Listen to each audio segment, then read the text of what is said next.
Right, greetings one and all. I believe we are live.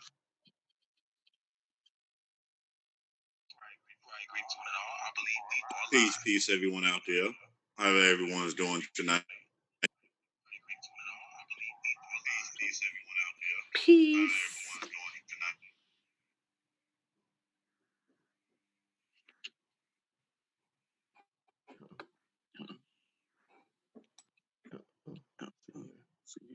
Greetings, Brother Bones and Sister Gabrielle Union. I hope I hope doing everyone's doing all all right. right tonight. I don't know. For some I don't reason, know, for some reason, I was trying to have it to where it's have it to where actually it's actually sharing the sharing the screen, but screen, I'm but I'm not not certain as certain to as to why why it's it's not not functioning functioning properly. properly. So So bear bear with with me me just just one one moment. moment.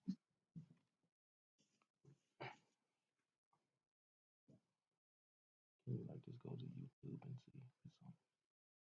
No, I don't even care.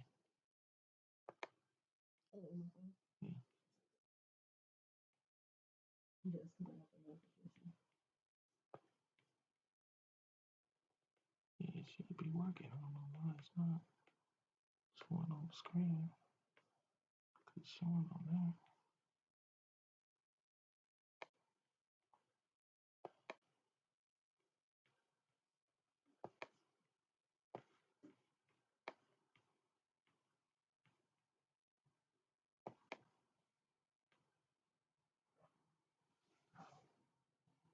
No. Is it showing on the screen? No. Oh yeah. Is that what you're trying to say? Yeah.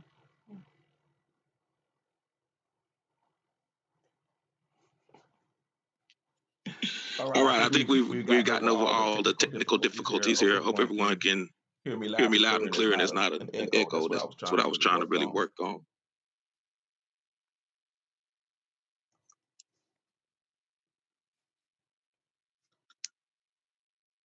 Did you hear me? No. It sounds clean on my end. Yeah, I don't hear an echo at all. All right, we wait for several others to trickle in. Should be Very, very, very, very, very very interesting. interesting. Even Even by the by the title that I title that I have, that have, that all all skin skin folk folk ain't and kinfolk, kinfolk, I I had had labeled labeled that that one of the one of the rooms in the rooms in the back back chat. chat. Oh, it's Oh, it's been a been a while while now. now. Probably Probably almost a almost a year year now. now. Just a Just saying a that's saying been that's been going going around that around I've and been I've been using using for a for a while, while, of of knowing that knowing those that that may those that may look look like like you you are are not not necessarily necessarily you. you. So now we're gonna get to So where now the we're gonna rubber get to where meets the the rubber meets road. the road. It's gonna It's get gonna get very, very, very very interesting as interesting as we we go go into into this this particular particular series. series. But I But I wanted to wanted to give give everyone an everyone an opportunity to opportunity give to their give their greetings and greetings and salutations salutations as as those, like I those, say, like I that's say, that's still still coming in coming in through through the the chat. chat. And And if if you you wish wish to to join the join the panel panel and and not not be be anonymous, anonymous, you're you're more more than than welcome to welcome to come and come and join, join, because I because I don't don't believe believe in in having having a a monologue monologue with with anyone. I anyone. I believe in believe in having a having a dialogue. dialogue. So So we're we're about to about to get get started. started.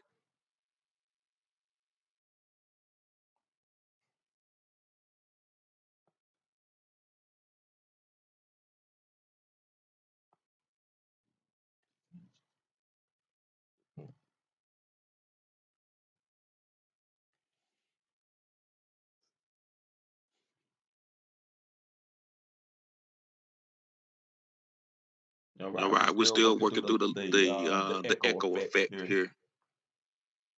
Give me Give me just a just a moment. moment. I'm I'm work on working on one one other other thing, thing, and we're and gonna we're gonna see see what we what can we can do do here. here. Work Work this this on that. on that.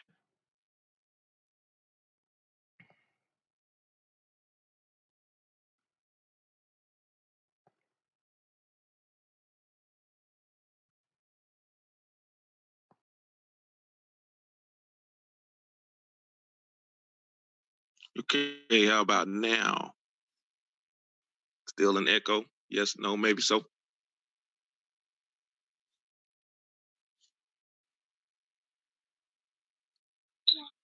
No, I don't hear one coming out from YouTube, man. Okay. All right, I guess we figured it out. Yeah, no echo.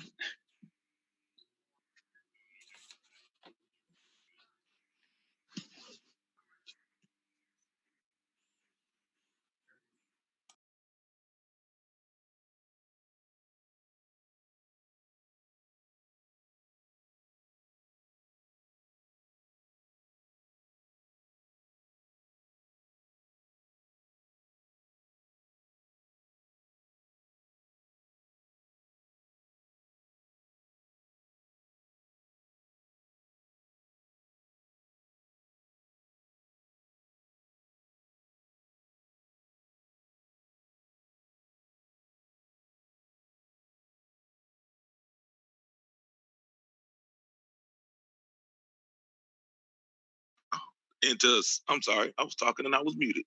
We had the action packed day today. I know, Brother Bones, you did several uh, live streams and community spotlights. So I know you've been busy. If you wanted to do a recap on that, and then Sister Gabrielle Union, you've been out there getting people on the straight and narrow as they work down from where they are to their path of self sufficiency. So, if Brother Bones, you don't mind if you can kind of share with us just a little bit as to the adventures that you have been on, especially today, because like I said, today was a great day. I didn't want to quote Ice Cube, so I changed it from a good day to great day. With that, No, I yield the mic. no problem, no problem. Well, everyone know what we started this morning, well, this rising, just addressing some statements that were made yesterday in a chat.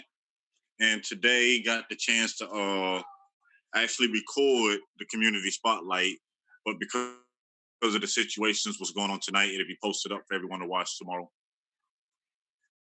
And basically just locally, was going through some information of a situation that's going on in Macon, Georgia right now, to where there's a population that's in dire need because of the food desert situation on where they live.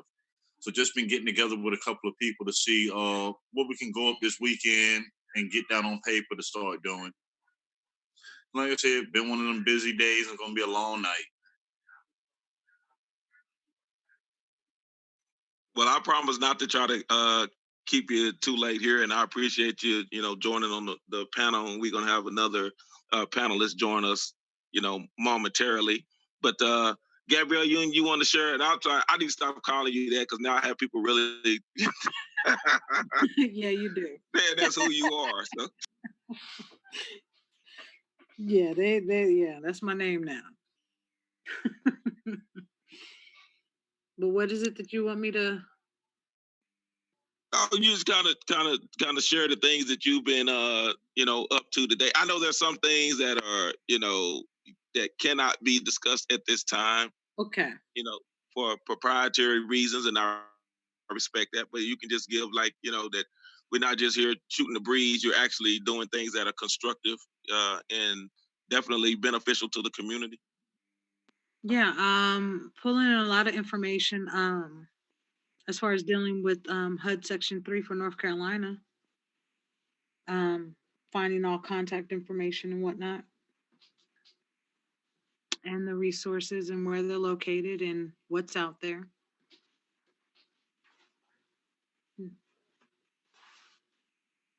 Not sure how much more I could share. Now, I was thinking about probably doing one day, probably after the holiday, do a live stream build on walking people through the different portals, through the HUD Section 3 as a resident, as a business owner, and also with the USDA grants and community block grants. So when I'm realizing a lot of people really don't know how to even access it. Yeah. Mm,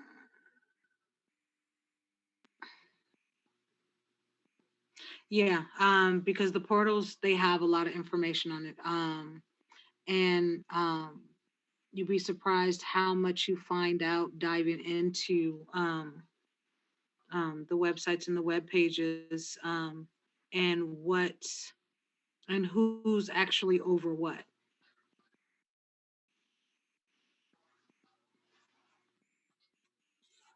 Mm-hmm. Because I did a lot of clicking today. I did a lot of clicking today.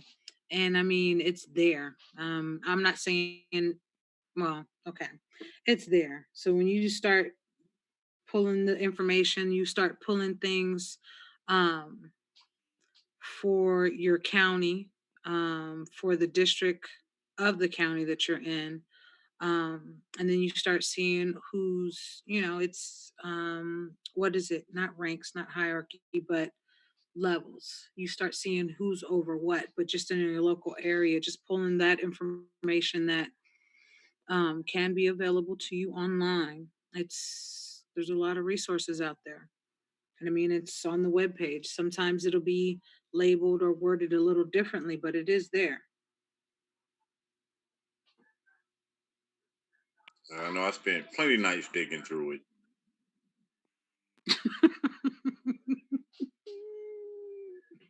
And see, and that's the key because it takes a lot of effort, a lot of research, a lot of digging, and so it's something that if you feel that it's beneficial to you, then please go at it. I know some think that everything is supposed to be handed to them on a silver platter, and it doesn't work that way. You have to put forth the effort, but once you do, you will see that your hard work pays off. And I mean, it pays off almost immediately after you have the information. And that's the key that it's public information. It's nothing that's hidden. It's information that's been out there. And that's why we have to get out of that and get rid of that stigma of saying that we're lazy and shiftless. And other people look at us when foreigners come over here and they set up shop and they saying, hey, why you guys are lazy? Why aren't you doing anything? Because they are privy to all of these benefits and programs, and we're not. And they're saying these programs have been into effect for at least 40 years or more. So why aren't you guys taking advantage of it? And that's the issue, that when those come over from other countries, they come over here, and that's why they look at us crossways, because they're trying to figure out, what are we doing? Why are we not bringing anything to the table? Why are we counted as those bottom feeders? As Secretary Zabriskie said many years ago, over 40 years ago, so almost 50 now, when he made that comment. And I know some don't know about that, but I guess we'll discuss that at another time. But I wanted to dive into, because again, I don't want to keep people too much longer here tonight. So we just wanted to go and discuss some things on all skin folk and kinfolk, so you have a better understanding that people that may look like you are not necessarily you. And I'm going to give an example. I'm going to put a link in the YouTube chat so you can see for yourself. But just kind of a recap, we talked about the Tutu Ziu, or as the Chinese say, shoot. And we never pay attention to these names and who these people are. But if we follow the timelines, we start to discover who these people are, who they were, who they are, who they will be. So we can't just put a blanket statement and say, this is us, when we have an opportunity to display that everyone that looks like us is not us. And if that was the case thousands of years ago, then why would it be any different today? So I'm gonna put the first link in the chat. We're gonna all get along and go along.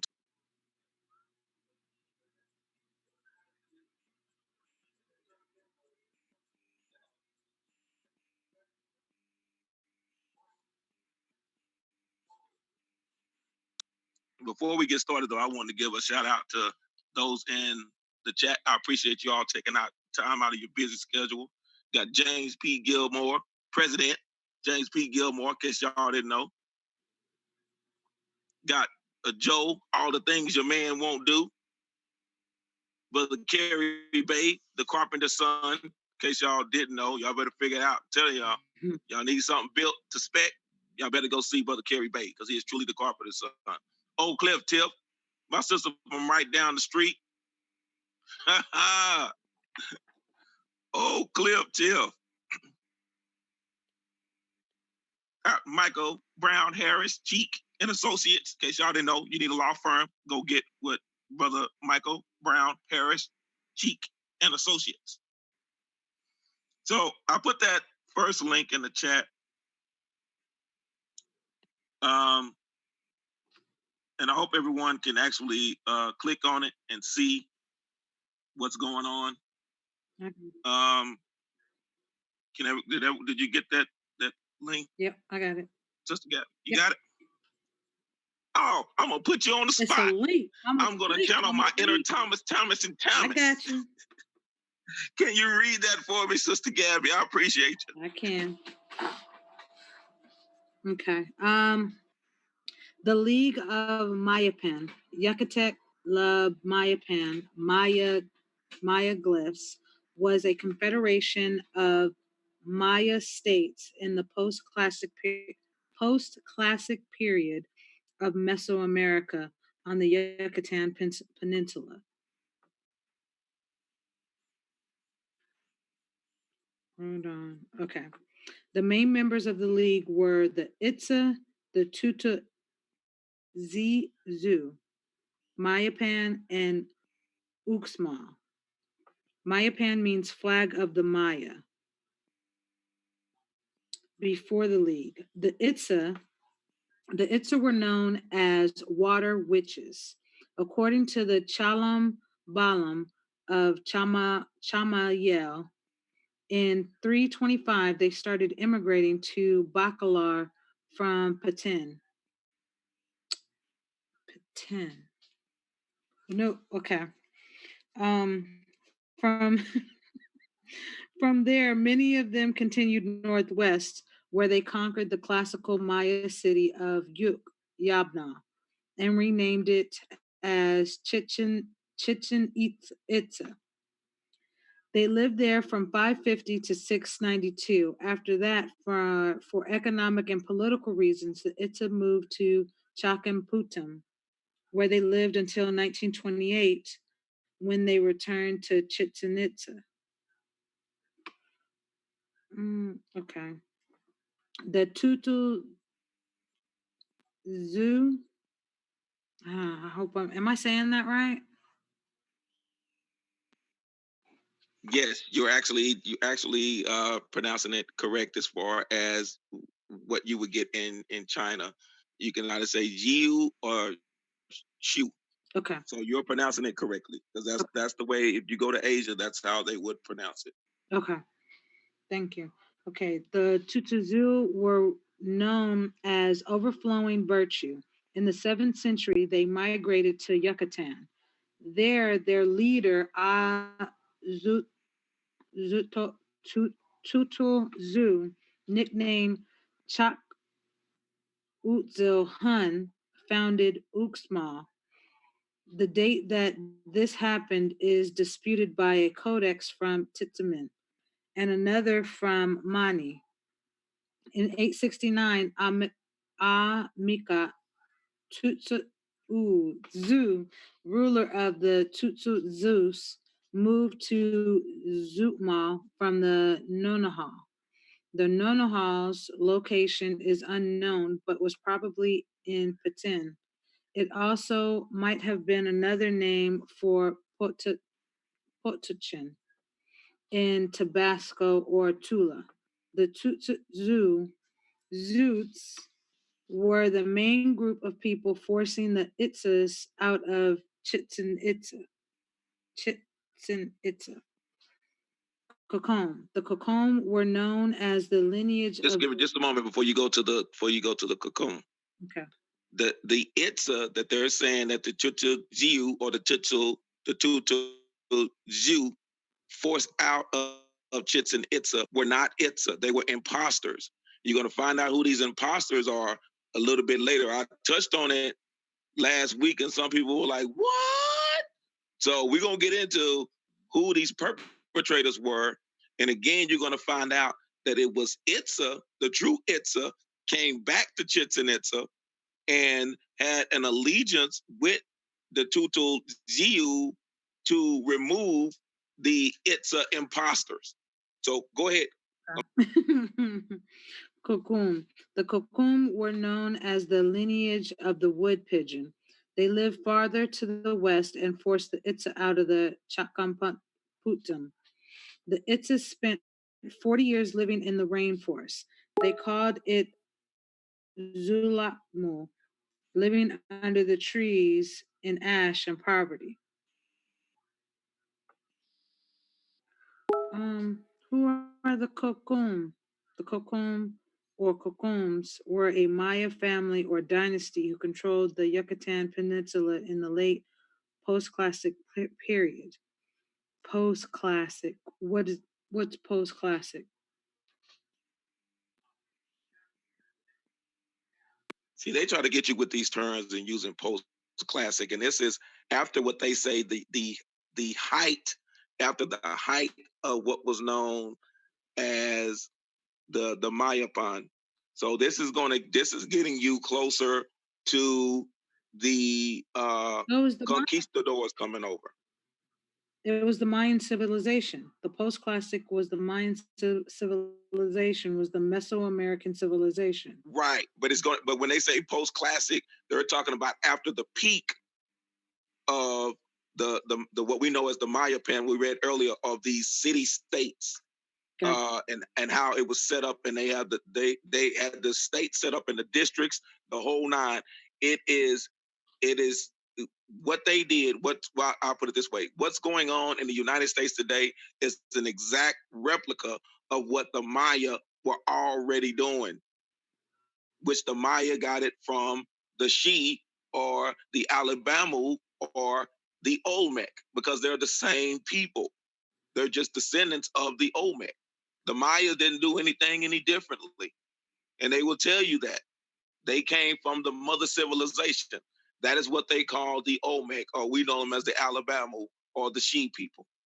So, but yes, that post-classic, that era, that time frame is what's getting closer to the uh the Iberians coming over. So that's why you see it was past the peak. But it's amazing on how they have such detail on who was who, how everything was set up. But what's known as the American Indian today, or the Maya, or the Olmec, or the Aztecas, and several other names, whatever you want to they want to call us, were deemed as being uncivilized and savages. So how did they have such intricate details on what was taking place prior to 1492? That means someone had to be around in order to translate what took place before 1492. Right. So there still had to be some writings, some oral traditions that we talked about a little bit about it last week, that they were burning the books. The friar was burning the books. So in order for them to have books, someone had to have written something in them. And the Spaniards were complaining that the Maya were wasting paper by writing so much. I've never heard of such. That's crazy. But we're supposed to be the savages. So go ahead. I'm sorry. Continue. Okay. It's interesting. Okay. So the cocoon were known as the lineage of wood pigeon. They lived further to the west and forced the Itza out of Chakanputan. The Itza spent 40 years living in the rainforest. They called it Zulapu. Oh, I read that. Living under the trees in ash and poverty. Foundation. Did I go back? Okay. Before the foundation of the League, the Toltecs invaded Yucatan. The leader was the semi-mythical king Kukulkan. Kukulkan. Kukulkan.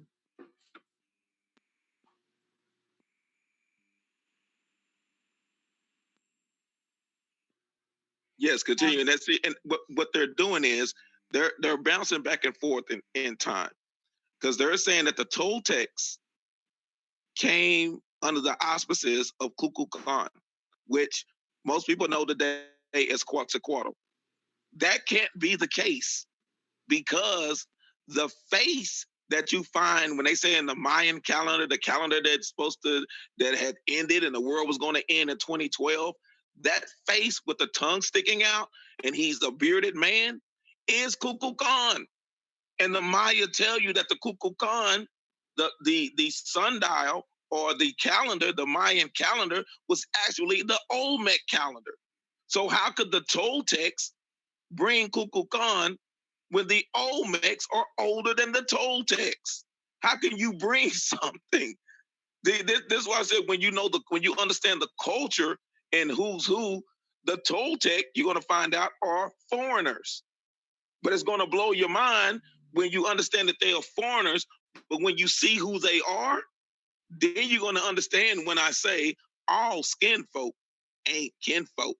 Go ahead. I'm sorry. I just want to put that out there. I'm trying to get to the suspense that you building. Hold on. I'm like Stephen King back in the day. I You was gotta trying wait to for hurry it. up and read ahead so I could figure it out while you were okay. No cheating. Okay. Okay. Whether Kukulkan was real or not, the Toltecs had influence over the Maya there. The Indians who inhabit Chichen Itza, ruled by a great lord Kukulkan, and showing this be true, named the main building Kukulkan, and say they came from the west and differing in whether entered before or after Yeezes. Is that Yeezys? Is that Yeezy? See, or you know it better when you say Jesus, not Kanye. Right. No. Wait a minute. Oh, it's gonna get greater later. Hold on. Greater later. I gotta. No. Okay. I mean, I get that. I need to reread this. Hold on. The Indians who inhabited Chichen Itza, ruled by a great lord called Kukulkan. Hmm. Hmm.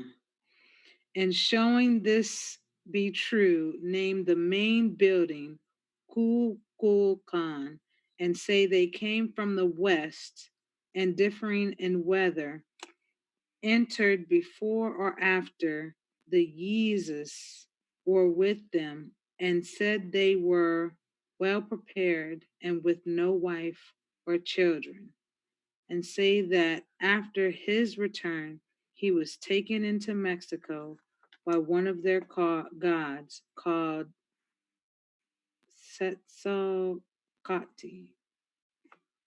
List of things Yucatan, Diego de Landa. Um, so would it be wrong to say that my mind is seeing Ku Klux Klan as Ku Klux Klan?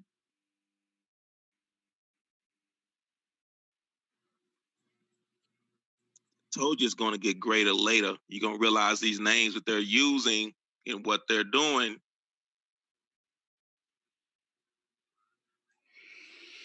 Mm, okay.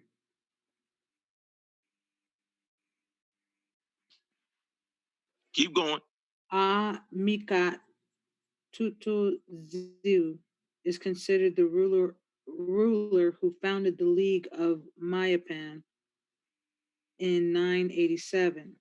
He unified Chichen Itza, Mayapan, and Uzma.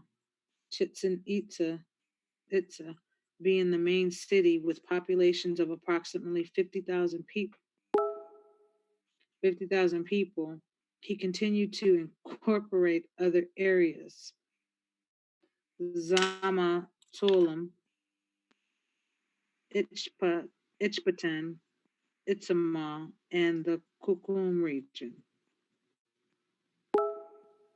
So you're gonna start to see these names pop up, and again, these names today that we have been labeled or given the label of surnames, and the people that have these surnames uh, or what I would say anglicized versions of these surnames helps you to identify with who's who. So you'll start to see when it talks about the Zama or the Zamna, the same folk is where you even get to Montezuma or the Itzama. you start to see these same names and these same people over and over and over and over. But now that when you recognizing the names, it's telling you who the people are. So I wanted to bring out, like I say, Kukulkan, and a lot of things, a lot of symbolisms that we have affiliated with the Catholic Church or with Christianity, period, come from dealing with Kukulkan. And even symbolism that they find in Egypt. Yes, ladies and gentlemen, brothers and sisters, friends and foes, frenemies, the symbol of the Ankh you will find in the Americas. Before that symbol was in Egypt. Oh. And this is why I said of knowing timelines, man. In the words of Brother No Sell Out, timelines. When we're reading about these dates, and then they're going to come back and say in other writings, and we better not get this tonight, we'll probably do it the next live stream, you'll start to see that they say we got to push these dates back even further than what we thought these were. So this was long before. You'll start to see these things that were already here in the establishments of these cities long before, because they tried to give initially anthropologists and archaeologists were trying to give the establishment of these great cities to the Toltecs or the Tolteca. And they're telling you the Toltecs were foreigners that came from the West. When the Toltecs defeated the Tutu Ziu or the Tutu Zu and the Itza, the true Itza, all construction came to a screeching halt. Why? Because the Toltec knew nothing about how to build. That's why it came to a screeching halt. So I'm gonna put the next link in the back chat. There's still a little bit more to read, so if you can read that last little section to wrap up, and I'm gonna put the second link in the back chat. Well, sorry, not the back chat, but the YouTube chat. Okay. Oh no, I think I jumped too far.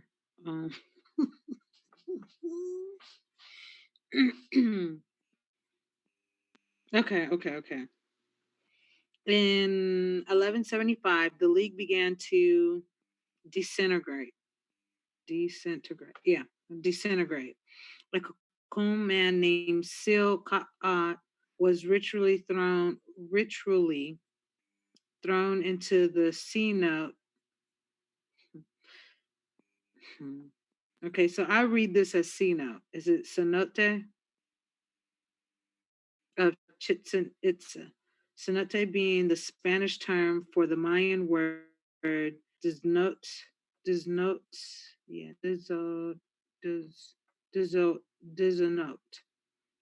which is a deep karstic sinkhole filled with water. The sacred cenote of Chichen Itza was specifically considered an entrance to the afterlife and thus a site of pilgrimage. It's 15 meters deep from the ground to the wall surface, and its very steep walls made almost impossible to climb out of if thrown into. But Seal, hmm,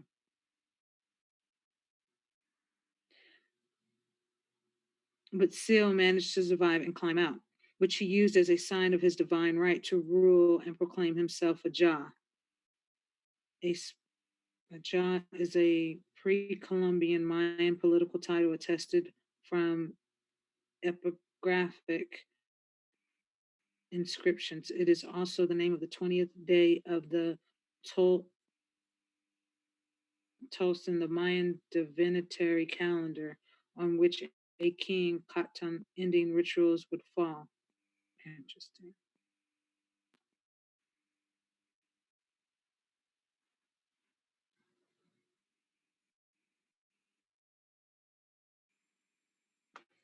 Okay, I'll put another link in the chat. If you all could click on that link for me, I'll greatly appreciate it.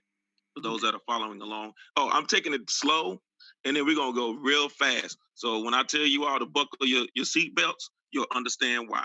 To start reading this or finish this? You can go ahead and finish up where you are, and then we'll move to the next link. Okay. A spiritual and political leader. He also renamed himself Hunak Kait.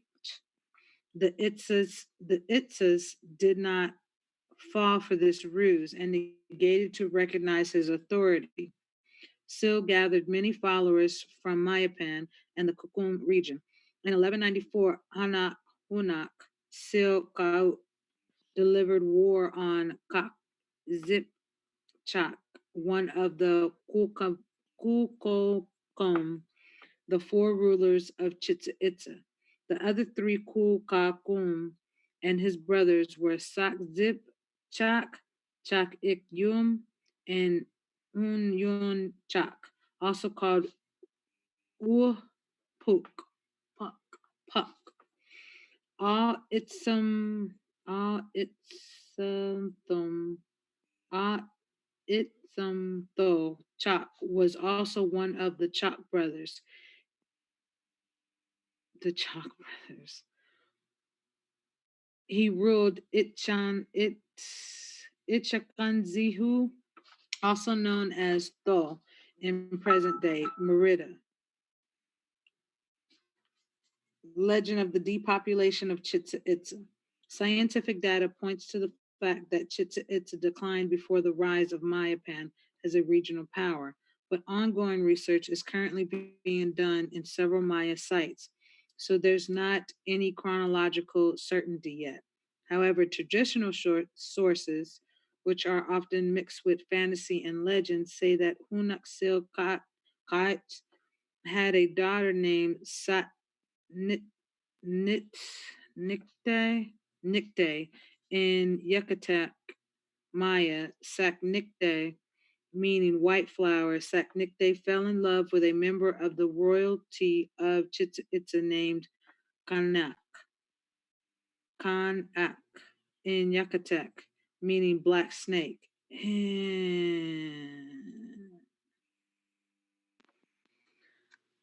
Hmm. When they met, Saknikte was 15.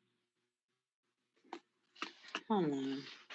What you got me reading, Do the Vision? I feel like I'm reading Genesis. All right. When they met, Saknikte was 15 and Kanak was 21. This was the same day that Kanak was crowned ruler if of the Itza. The Itza chose a new ruler every Katu'au, period almost 20 years. Based on this, Kanek became ruler of the Itza on the 22nd of November 1194. Saknikte and Kanak instantly fell in love. Saknikte was designated by prearranged marriage to marry Auli, Batab of Isma. Kanak and Saknikte slept together. Later, Kanak stayed awake all night crying because he knew he could not marry Saknikte. Uli and Saknikte wedding was to take place 37 days after Kanak's coronation, December 29th, 1194. 3 days before the wedding, fiancé arrived in Utsma. Gifts from all over Mayap arrived: gold, animal dust, perfume, emeralds, and turtle shells filled with quartzel feathers. These gifts came from distant and near cities, except nothing arrived from Chichen Itza. On the day of the wedding, Uzma was decorated with ribbons, feathers, plants, and brightly painted bows. The people of the city were dancing and having parties in the streets. Ajaz, Batabs, Al Enix, nobles, and other elites arrived with minstrels. Konnik had been invited and he arrived. With him, he brought the Itza's 60 best soldiers. Konnik and his warriors ran to the altar where Saknikte was being married. Incense was burning and a priest was chanting. Saknikte, Konnik, and the 60 warriors fled Utsmal. Everything had happened so fast that nobody was able to try and stop them. Unexil Uli and other leaders traveled with a large army to Itza, only to find the city completely abandoned. Seknekte led the Itza to Nachpitan, where they established a new Itza kingdom. Okay. Thank you. I know there was a lot of reading and a lot to digest in one of these. I'm want to get to it. You got me reading this. No, hold on, because we're gonna move to the next thing. The reason I just wanted you to at least get to that portion of it, because it's going to lead you to a better understanding of the dance of the devil or dance of the devils, Diablos. So when you see that, and you'll see some of the dances when they're coming in and they're chanting and they're stomping, is just like a step show at an HBCU. When they're coming in and they're chanting, and you hear, and there's one in the middle that comes down the middle. They're moving, but it's like a soul train line that's moving.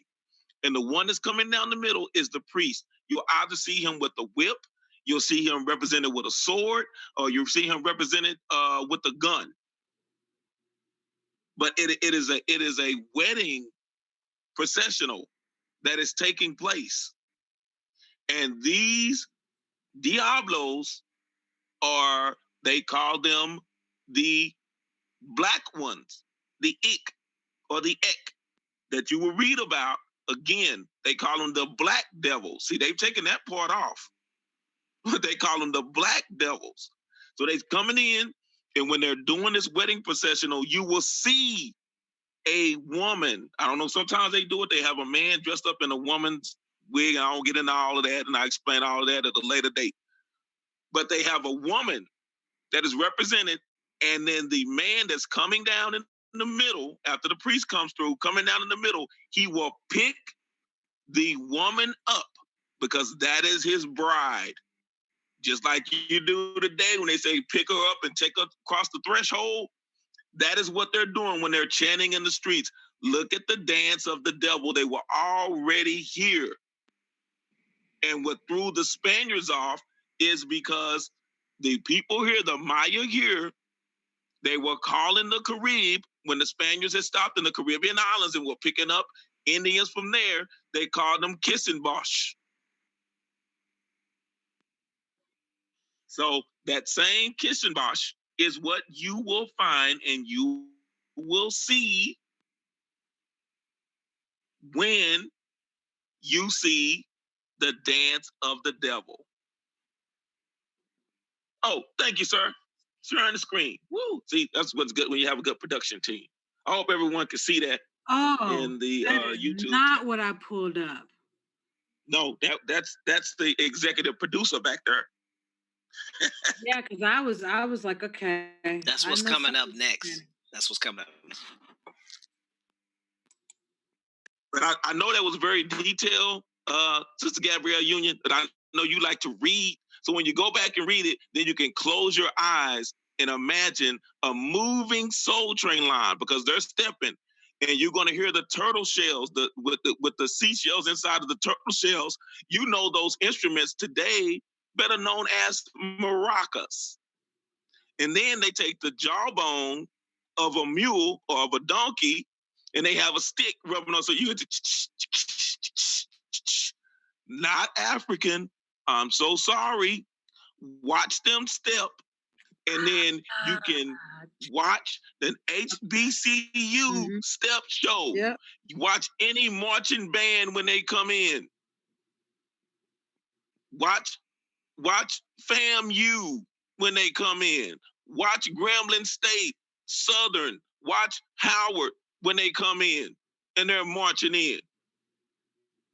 And you will see that same processional coming in with the Battle of the Bands. It hasn't changed, people. It hasn't changed. And you will see that same rhythm or that same step with Pacific Islanders.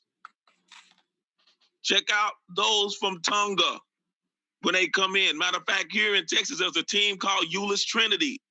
All the Tonganese have just flocked to that area. They come in and do that same dance that you will see The Rock doing in what's that movie? Be Cool. Watch Be Cool with Cedric the Entertainer. Yep.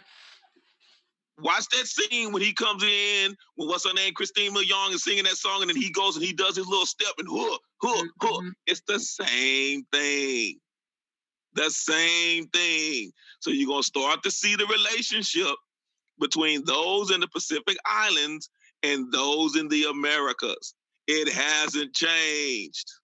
So now we can move on to phase 2.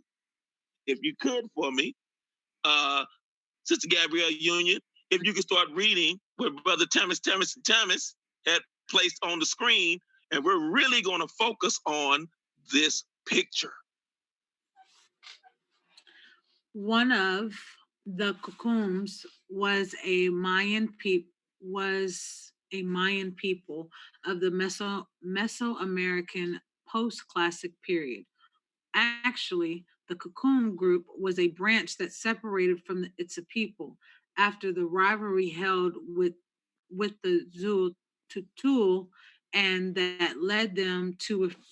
Okay, I'm reading from another. No, never mind. Okay. I apologize for those that are that may have clicked on the link in the YouTube chat. See, this is the importance when you have a lovely assistant and that speaks Spanish. The original writing is in Spanish. So you will have to take the link and copy and paste it into Google Chrome, and it'll translate it automatically for you. If it's in Spanish now. Spanish, and I was like, okay, I can translate this. I'm gonna be stuck on this. I don't know what Doodoo Vision thought, but okay. Yeah, so it's actually when you click on that link, originally it's in Spanish. So now that you're actually getting, this is information that you're getting from the people that are there, that are going to these institutions of higher learning, and they're studying the people that actually live in the land. These aren't foreigners coming over to give this information. These are people that are giving the information firsthand. So the original article the writing is in Spanish. So just copy and paste that link into Google Chrome or your Google search engine, and it will translate it in English. Yeah, it's in English on the screen. I've already done that, so they should be able to see. Thank you, sir. You're way too kind. I did see that, yes.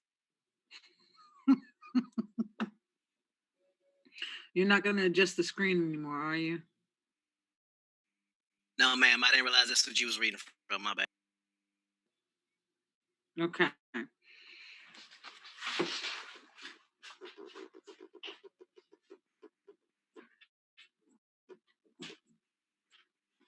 Sister Gabby, are you there?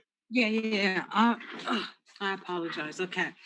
One of the Cocoons was a Mayan people of the Mesoamerican post-classic period.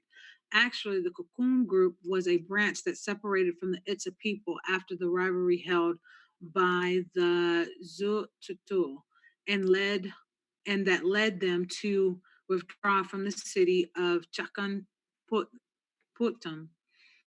Champotum, Poton, to wander later through the jungle of the Yucatan Peninsula for 40 years. This pilgrimage is called the Zulukmu pilgrimage, which says that they lived under the trees, under the ash, and under misery, to return again to Chichen Itza and end the pilgrim journey. It was at the moment in history that a group of Itzas decided to separate from the separate and found Mayapan. From there, this group is known as the Cocoons. So the Cocoons came later. Stop right there. Don't move no more, please. Thank you. Okay. So hold on. Wait a minute. I thought we. Okay. The language of the Cocoons, like that of their ascendants, is Maya. It belongs to the Proto-Mayan trunk, to the Yucatec branch of the Yucateco group. It is language in its language, Kukum means those of the lineage of the wood pigeon.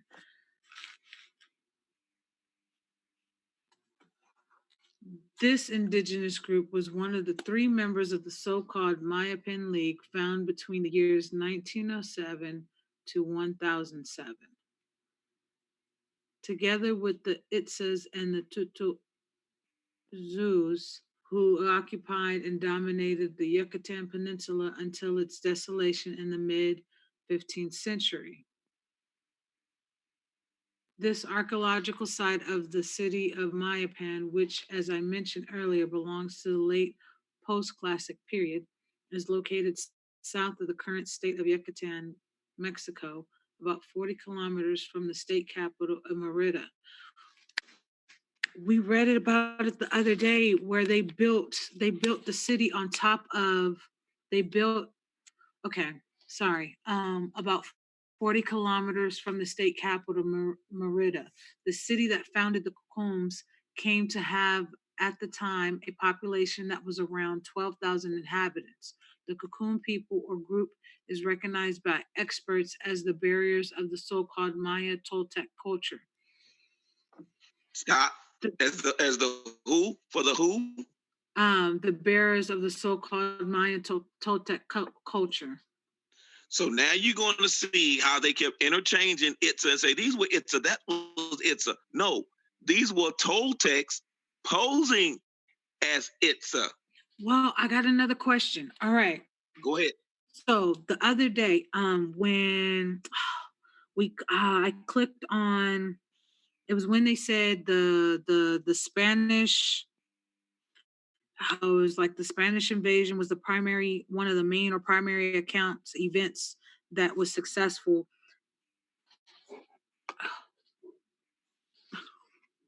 It was the Spanish War, and it talked about how the Spanish conquests.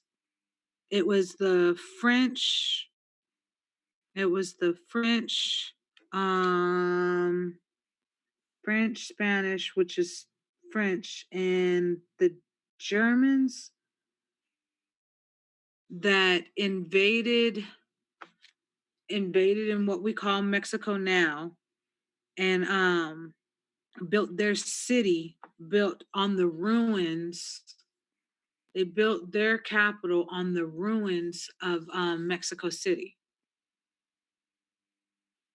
Did I get There that you right? go. And that's the battle that still goes on today because those in Guatemala and Belize are saying Mexico City belongs to the Yucatan. And that's the battle between the central Mexican government and those of Belize and Guatemala. That's the issue because they're covering things up and they're building stuff on top. But as you see, when the Spaniards came, they were fighting them off, and the Spaniards would leave because they said we can't do this. The same thing that happened that you'll read about in the southeastern, what we know as the United States today. That's why, although it was claimed by the Spaniards, especially Florida, and where you get into West Florida, that was Louisiana, all along the Gulf Coast there, but they would tell you they could not defeat those warriors. What you're seeing in Chichen Itza is a remnant of the true Itza and a remnant of the true Tutuziu or the Tutuzu that combined to slap around the Toltecs. The Toltecs were foreigners that claimed to be Itza, and every time there was an allegiance, the Toltecs tried to walk into Chichen Itza. That's holy ground. You don't go into the holy place as a foreigner. So here comes the war again. So then you had Toltec. I'm getting in the warp speed here. The Toltec, and y'all can go back and read the links on your own. Like I said, you'll find out. But the Toltec, some of them were banished to the islands, the Caribbean islands. And that's when Cortez came across the great harlot whose name I cannot mention, but Brother Thomas can mention her. La Meliche. And that's why she was giving Cortez all of the culture. So when he came in the form of bringing the cross, which they knew about over here, the Indians knew about because it represented Kukulkan or Quetzalcoatl and the 4 cardinal points, meaning the 4, the Baalim or the Balaam, the 4. So when they saw that, they were saying, oh, he's Kukulkan reincarnate because he comes with the symbol, not knowing that harlot already taught him our culture. So you want to talk about culture vultures, there you go. So that's why, oh, wow. And that is why when you get into Latin America, the majority of them are what religion today? Catholic. And Jesus the Cristo is mahogany color. He's Kukulkan. They didn't change anything. That's why they were allowed to keep the Day of the Dead, where you get Papa Legba. When everybody's like, oh, that's from West Africa. No, it's not. The Day of the Dead is honoring the ancestors. Look at the Day of the Dead again. That's why I say watch the movie Coco. And Papa Legba, whose face is painted in white for the representing the skull, but underneath that, guess what? The people are in blackface. So everybody's worried about Swarthy Pete over there across the pond, as the British say.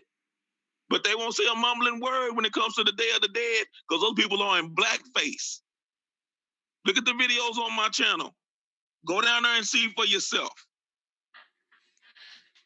Why are they dressing up this way? It is paying tribute to you, not mocking you, paying tribute to you. Going in the streets, having a parade, having a processional, partying, having strong drink, which my clan, my people are known for, the Rabbit Clan, making the strong drink a celebration. Rick James, it's a celebration. So you could go ahead and read for me. I'm not gonna keep y'all long. I promise I'm not. Or did you have a question? I'm sorry. Did I answer your question? I hope I did. You did. You answered several questions. Questions I didn't even know I was gonna have. Like one of the stories they tell that when the Europeans, the Pilgrims, Christopher Columbus, came to the Americas and supposedly discovered the Americas, that the Indians thought that the Europeans were gods. But you take away the pale skin, put some melanation in them along with the cross, that makes more sense. Because everywhere you go in what the Spanish call Negro land, which is from the Americas to the Philippines, that's why some words that you'll read when you talk to Filipinos, a lot of the words that they use are the same words and mean the same thing as what we know as Latin or Paleo-Hebrew. And I'm not talking about Paleo-Hebrew in the sense of being religious, because somebody gonna say, oh, here y'all go, the Hebrew Israelites. You cannot deny that Paleo-Hebrew is a language. Ladino is a language. So I'm saying this, not from a religious standpoint, I'm speaking strictly linguistically. How can an imaginary people make up a real language? I'll let that sink in for a little bit. They dubbed it Paleo-Hebrew, but you know it better as Ladino, your Latin lands. So if anyone knows anyone that's a Filipino and you say certain words with the true Indian, that are in the Americas, specifically Mesoamerica and South America, you're going to find these words, they may be spelled a little differently, but when they speak and pronounce them, and the pronunciation may be a little bit, may vary just a little bit, but you're going to realize those are the same words because they mean the same thing. So they took that cross, they took that sign of Kukulkan, and now you're saying this is Jesus the Cristo. In our language, you just call him Jesus the Cristo, Jesus the Christ, but we know him as Kukulkan. So you still do all of your celebrations because all of that is of the devil. And the devil was not one in an evil sense. Again, that is why they have the dance of the devils, the black devils, in a sense of that when it came to the being the mother civilization, that is who we are, which is why when you read before and you keep reading again, what Itza actually means, they keep trying to change it, but it means the water witches, meaning that they could do things with wizardry that other people had never seen. Because when you're coming with the copper plates and you're coming to be able to get a fire so hot that you can burn, you can melt down the iron ore to shape weaponry, they call that wizardry. They call that being a witch. They call that being today a warlock. Which is why you're going to find when we get to the truth on the origin of tap dance and who these tap dancers are, you'll know them better as when you look at the Chilena people, the Chilena dance, when they would turn the boats over and they would dance on the boats, it would make the sound of the tapping. And then when the elders and the wise ones got too old, they would tap using their hands and their legs. You know it better as ham bone. Ham bone, and you heard? It's the same thing as tap dancing because they couldn't move like they used to because they were seniors. They were up in age. So they would on their leg. And it sounds the same thing as tapping, tap dance from here. They call it Yuba. And the people try to say that came from West Africa, but the Yuba did not exist until what? The 1800s. So how could the people go back in time all those years and come up with this particular dance? Somebody's lying somewhere. If I remember I correct, want you to look in the at, South, James, don't they call that the ham bone? yes, sir, that ham bone. That's why I put that video of the man sitting there and the guy playing the banjo while he's sitting there and he's doing that. Mama's gonna buy you a mockingbird. If that mockingbird don't sing, gonna do what? Gonna buy you a diamond ring. That diamond ring don't shine. See, all that stuff, that was from us. They don't do that over there in West Africa. They don't do ham bone. They don't do tap dancing. Tap dance came from here. Like I say, you know them better as a Chilena, or they would also call them the Guerrero. So anyone with the surname of Guerrero, that means you are a warrior from what we know as, commonly known as the Olmec, or the Uli, or the Alabama. That is why, again, you saw John Horse when he left Florida and went into Mexico. Who did he connect with? Who was the president that said, come home? Guerrero. Guerrero means warrior in Spanish. These were the ones that were fighting the Spaniards and had continued to fight the Spaniards. And guess what? Those guerreros had curly hair. They're known as Chilango. Frizzy-haired ones, curly-haired ones. Come on, son. But I want you to go back because I want you to see something. Brother Thomas, if you're still with us, could you scroll back down? And I don't know if you can make that picture or if you could get it, that photo or that painting bigger. Because now we're going to get to all skin folk ain't kin folk.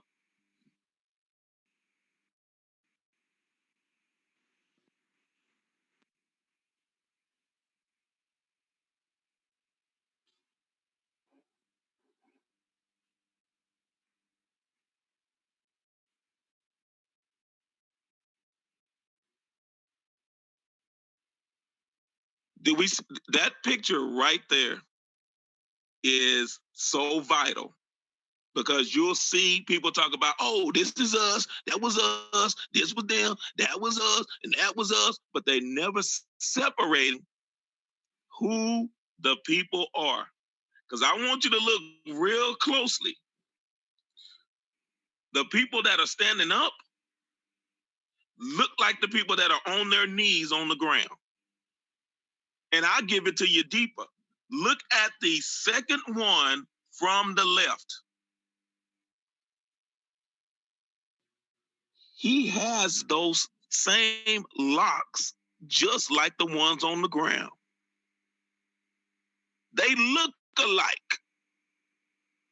And when the Toltecs took over Bonaparte, this is the mural at Bonaparte, Bonampok, Bonaparte. This is what you find in the temple at Bonaparte on the ceiling. So when you see this in the temple, you have a better understanding of what you're looking at and not just saying, oh, it was us. No, there were some people that looked like us that weren't us. Those that are on the ground are Toltecas, the invaders, the foreigners that came and pretended to be Itza. What you see standing up with their red sticks, where you get Baton Rouge, Louisiana, same people that are talking about they Choctaw, Washita, Chickasaw, Natchez, Coosa, all the rest of these people that they claiming to be, if they're not talking about their origins being in Mesoamerica, they're phonies, they're fakes. If they're not connecting with the people in Mesoamerica, they're phonies, they're fakes. Do I need to say that again for those that may be asleep? If they're not connecting with those in Mesoamerica, they're phonies and they're fakes.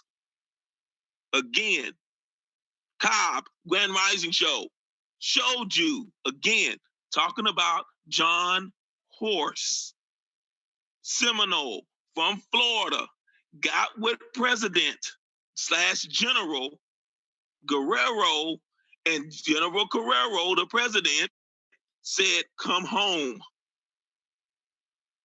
and gave John Horse and the Seminoles their plot of land in Mexico. See, President/General Guerrero and John Horse knew their origins because they were one and the same.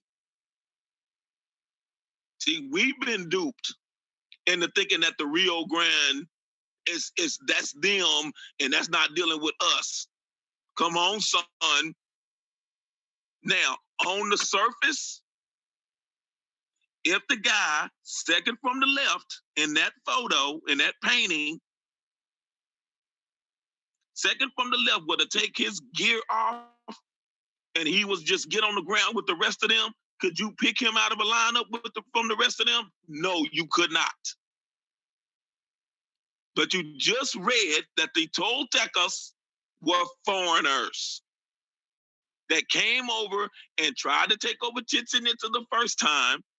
Matter of fact, they did it several times. But the last wave, when they took over, all construction came to a screeching halt. As a matter of fact, when you read about Bonaparte, it's going to say they didn't, because they didn't even finish it. They didn't finish it. And this mural at Bonaparte was from an earlier time, thousands of years before. They were telling you what happened. And they were breaking down. And when you're able to see that painting itself, you're going to see it's the 7 out of 4. I became 7. So you're going to see the 7 leaders or the 7 merchants that you will find out that the Vikings talk about. Your 7 merchants, or you know them better as the 7 dwarfs. Snow White and the 7 dwarfs. Look at it again. Come on, son. Come on, or son. even your 7 wise men. There you go. Somebody's with me. I know it's late, but somebody is still with me. Y'all going to see those 7 dwarfs were 7 children of those representing those 7 groups of people. And again, I can't stress it enough that Maya knew that to be a Maya is not a race, but a culture. Because by race, wouldn't you say that everyone in this mural, whether they're on the ground or standing upright, would you not classify them all as the same race based upon westernized European thinking today?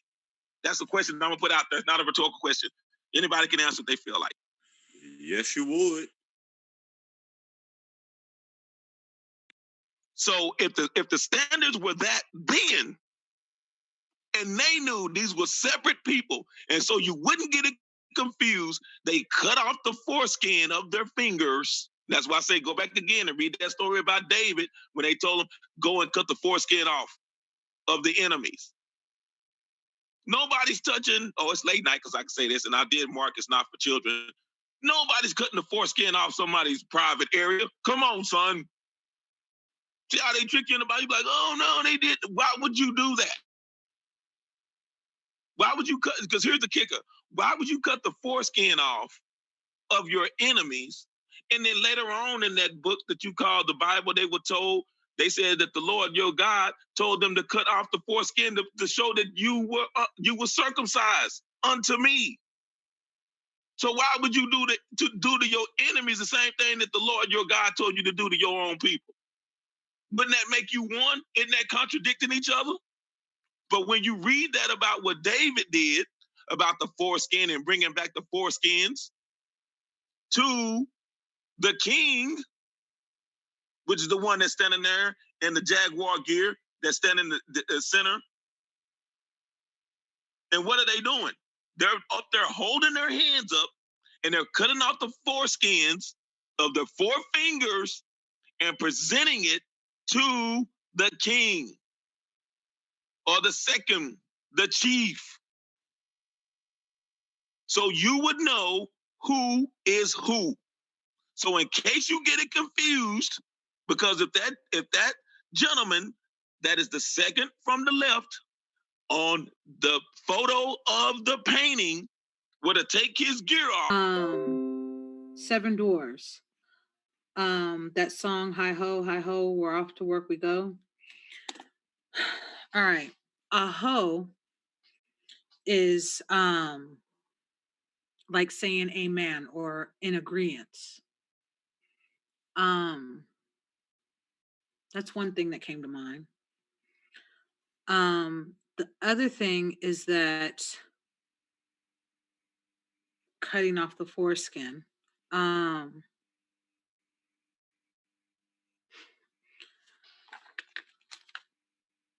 Makes everyone alike in a sense,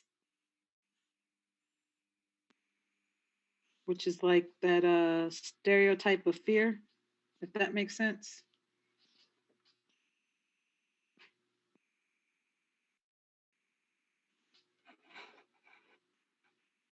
No?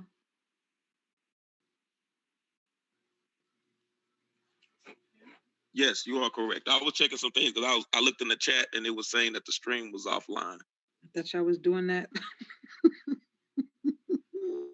Okay. Okay. Yeah, the couple of things came to mind. Appreciate that, Vision. Oh, no problem. Because even in hip hop, what's the name of that famous trio? Hip hop, hooray! Hey, ho! That's why I said hip hop. I'm still waiting on the West African hip hop lyricist. I can't find him. I can't find her. But I know those from the Caribbean that started it off. I know them, and they still doing it today. See, these are the things where I say again, it's not a race, it's a culture. So when you understand what your culture is, all skin folk ain't kinfolk. So Because to the naked eye, you would say, hey, those are all Negroes. And then those that are Afrocentric would say, those are all Africans. They're Africans in Mexico. Look at all those Africans in Mexico. Yet, why wouldn't any of those Africans bring their culture? Why is it that these people that are here, known to the world as Olmec, slash later on their children's children, the Maya, why do they do things that West Africans don't do? And the things that West Africans do today that's done in the Americas was brought to or taken to West Africa. Again, show me the West African tap dance. Show me the West African twerk. Sorry. That's called a particular dance that I don't want anybody on YouTube to flag me. But you can look up that particular dance and what it's actually called. It's a Caribbean dance, not West African dance that the women would do. But we know it today as twerking. But it was never meant to be done in that manner. And I'll explain that at a later date why the women were doing that, because I'll go ahead and do it. It was to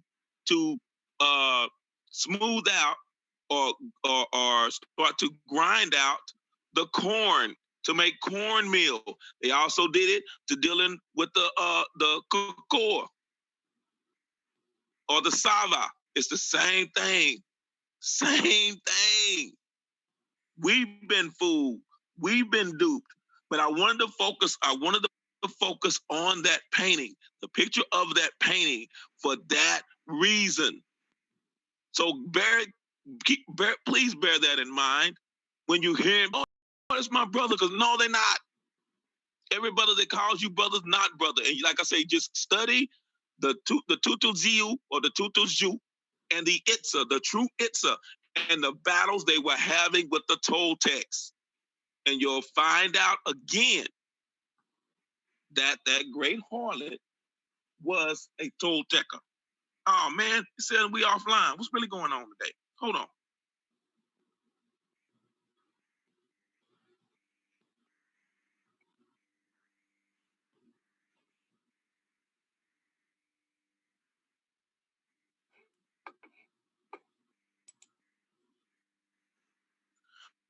I think we're back on now. I apologize for those that missed.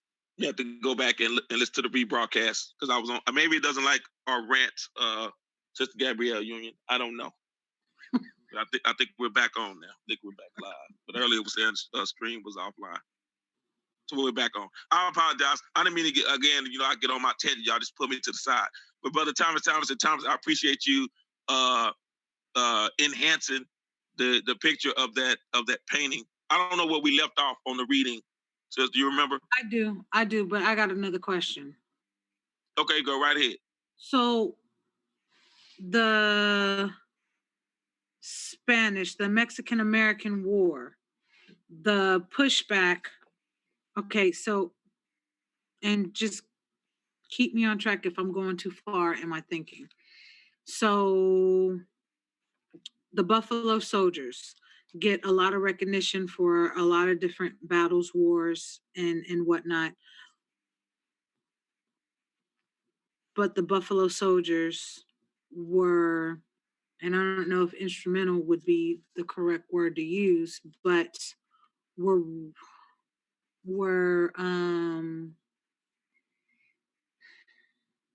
significant in pushing back what we've been calling Mexicans back into Mexico outside of what we now call Texas, and actually greater than that, Arizona. So what would the Mexican what was the Mexican American War really about? They used the Seminole, aka the Buffalo Soldier, to be a buffer because they knew that those that they labeled as Mexicans were not going to kill their own cousins.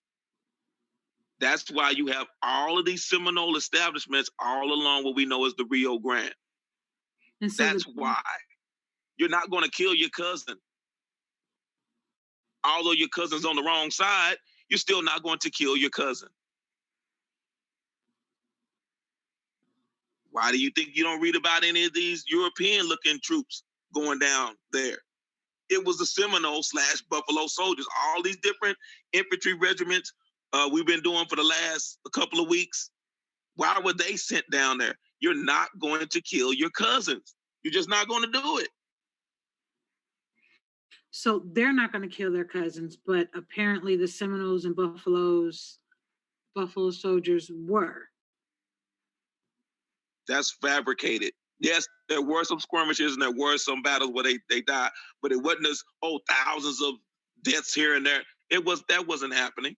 They said, okay, you stay on that side of the Rio Grande, we stay on this side of the Rio Grande. So they made family divide themselves. Exactly. Exactly.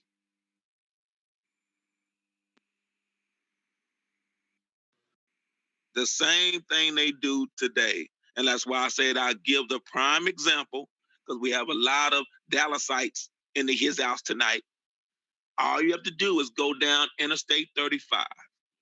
Interstate 35 runs north and south, but it divides the land by east and west. If you are just south of Dallas and you stay on the east side of I-35, it's Lancaster. If you're on the west side of I-35, it is DeSoto. And they are cousins, and it's bitter rivalry. Why? Because you had a man-made border divide you and tell you this side is better than that side. Nothing has changed. And these are blood relatives, still have still have the same surname, and can't stand each other because of who's living on what side of Interstate 35. Hasn't changed.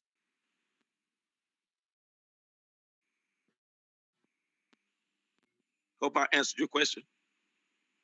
Yes.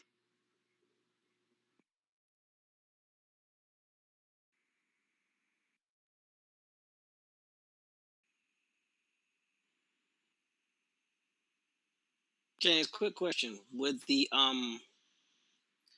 we know that the ITSA is considered to be the Navy, if you will, for lack of a better term, of the Indians. So would the Seminoles be considered the Army? Yes, sir. That is why you'll find all these different groups, Seminole / Buffalo Soldiers, became your infantrymen. All these different groups, they're your infantrymen, they're your first cav. Because remember, I'll get my lovely assistants to say horse in Spanish. Caballo. John Cavallo was John Horse in your English writing. Then all of a sudden, he goes to Mexico and he's John Caballo. Cavallo. Thank you very much. See, like I said, they do the names and you're figuring out who's who. And again, I plead with everyone, go back and I don't recall what it was labeled, and I'll try to find it. When we started talking about John Horse and Guerrero and the importance of knowing that. That's why they were using it. These were the soldiers. While the Buffaloes, like I said, all these infantry units, these colored, and all of a sudden they say, oh, they dismantled them, and then they combined with this, and they combine. See, they playing this name game, and they change it and saying that we've disassembled this unit, and then it pops up as a different infantry name. Same folk. And they were like, hey, I didn't know we changed. I didn't know who told us okay, we just changed from 24th to 25th or whatever. Okay, we still the same unit. We're gonna keep pushing on. But those were your infantrymen. That's why when the Spanish were reading about, when you read through the Spanish writings, when they talk about how they tried to come into what was known as Florida, how they got their heads handed to them in a handbasket and they left. Because they said even the warriors were sending the mountain lions to eat us. We had to skedaddle. That is why when the 13 colonies were like, hey, they were sending, the British were sending, and they were sending their convicts into Georgia to be that buffer. And they said, oh, we want Florida during the Seminole Wars. And the Spanish were like, you're on your own, kid. You're on your own.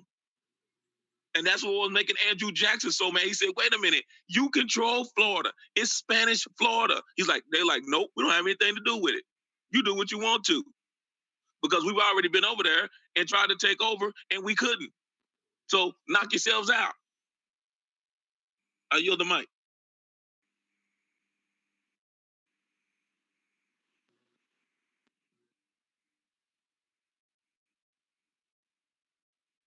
Okay, I got a question. Hopefully I have the answer.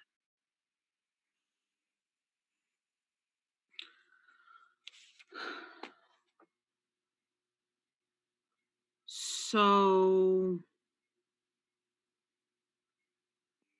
who really made these agreements and treaty agreements? Who really did these negotiations? Because in my mind, what I'm thinking, especially now, is that it may not even necessarily been the children of, it may have just been children that looked like and got joined in, but not necessarily part of the tribes that were already here. I even give you one better dealing with that. If I could quote Chief Warhorse when she said, I went to sleep in Florida, and I woke up in Louisiana. When did that happen? They're not talking to the people on the ground when they're doing these backdoor negotiations and having these treaties and land swapping. They're not talking to the people that are there. They're just saying, okay, well, we know it was Florida, and now you're telling me it's Louisiana. Okay, well, I'm in Louisiana now, but I haven't changed. This is still my people's land, regardless of whatever you want to call it.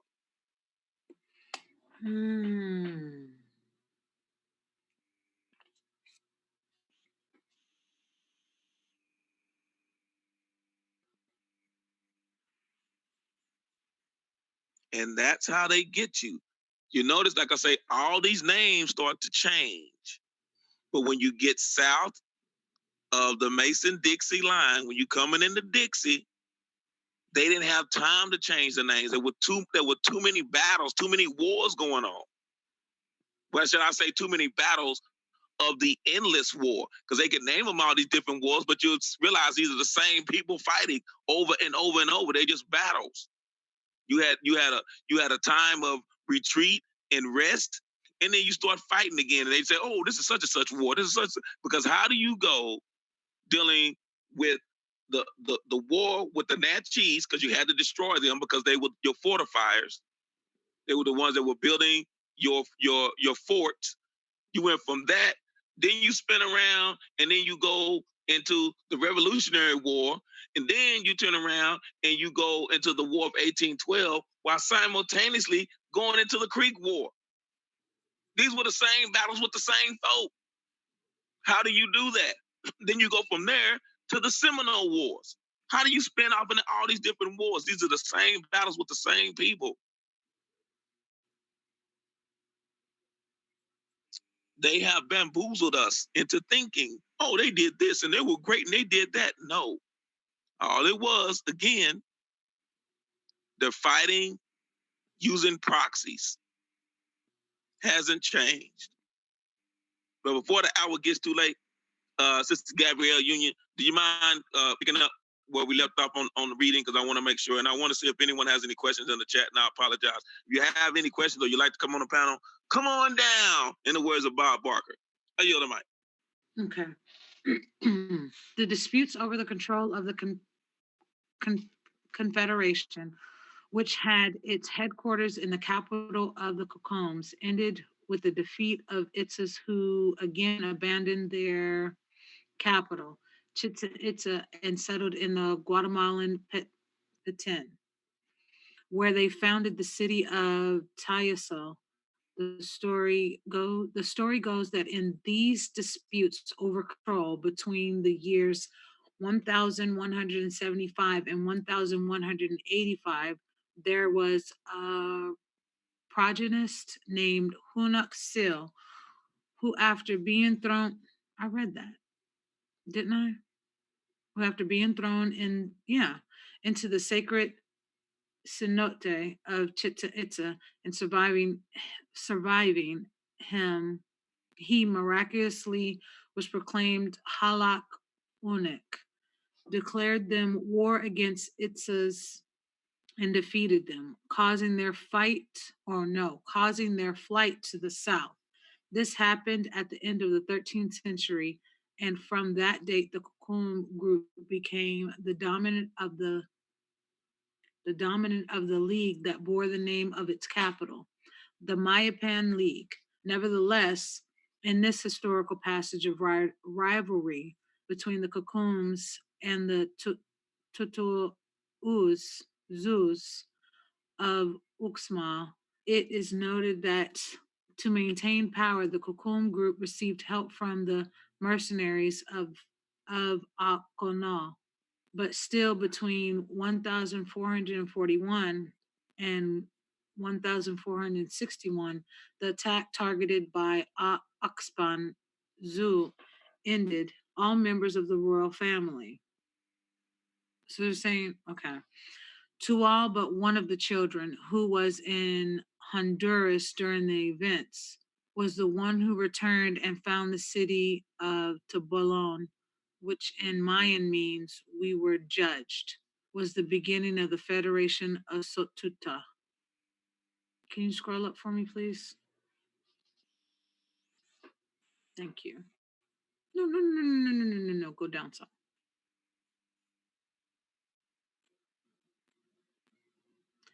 In this historical passage, thank you. In this historical passage of rivalry between the Kokuns and the Tututzus of Zuma, it is noted that to maintain power, the Kokum group received help from the mercenaries. Oh, I just read that. Okay. The Kokums are considered as one of the hardest Mayan tribes, of which the most opposition presented the Spaniards in the conquest. The flame of the old rivalry with the Tututzus did not go out with the entry into the scene of the Spanish prodiginess, so much that in 1535, when they withdrew from the Yucatan Peninsula from a period of 5 years, they began again clashes between both groups.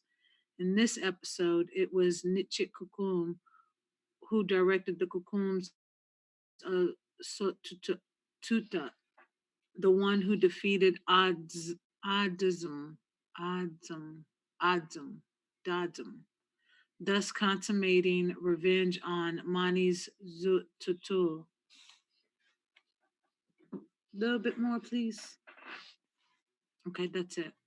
Yes, and if you recall, the Mani and the Tutu Jiu or the Tutu Jiu are the same people that they try to say these are Mandikas. And the Mandikas tell you that they came from the land of corn. And the land of corn is where? Just, not a rhetorical question, but just ask. The Americas. Oh, so if the Mandinkas, with the Yomali people, tell you in their oral traditions that they come from the land of corn, the land of maize, then when you're talking about, they're West African. So those West Africans, if you're Mandinka, You're Mendigo. American. Uh-oh. Snap. And for those that are just coming in, you can actually listen to the last live stream that I did, and I covered that on the myth of the Maes and the Mandi. So your Mandi and your Mani are the same people that went to the land known as Africa today. Ohio? Ohio? What are you talking about, Willis? Africa, Ohio? No, not Africa. I said the land called Africa today. Not Africa, Ohio. Not the African town in New York City. They talking about African town. We know it's not no African town. I don't know, because I was watching Animaniacs and they never said Africa. Never said Africa. This is why, like I said, we've been bamboozled. And Brother Bone said it before, that our children go to the same schools with European children, and they're receiving the same indoctrination. Technically, watching Animaniacs, they never said Europe either. Oh snap! Somebody was catching what. See, that's why I said if you want to do something, put it in a cartoon. Because I know on The Simpsons that Olmec head has shown up on many an episode, and they kind of went into detail about the Olmec on The Simpsons. So now we got two references there. So now you got to do your homework, start watching those Animaniacs, and look at those episodes of The Simpsons. Probably can find it on YouTube or Amazon Prime. Hey, James, I yield the mic. I found out that the discussion that we had on John Horse was during the Second Seminole War. So it'll probably be second day of the Second Seminole War because it's toward the bottom. They start talking about Lake Okeechobee or Lake Okakuchi or Okakachi. So.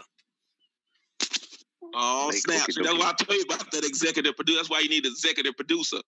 That's not all in the videos, dancing.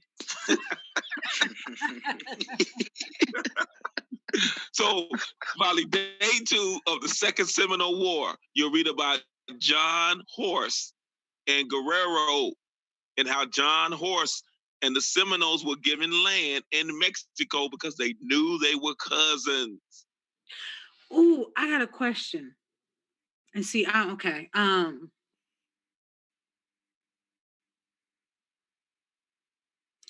So this has got me thinking about another TV show with the horse people and the slave, the whole, wasn't even a race. It was a whole people that got enslaved.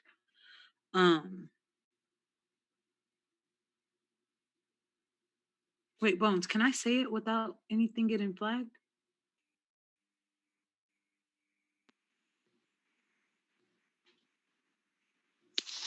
Talking about describing a movie? Describe a movie? A TV show.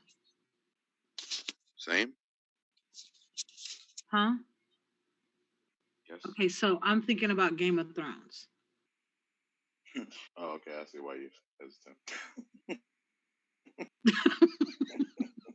There's so much stuff clicking in my head right now. It's ridiculous.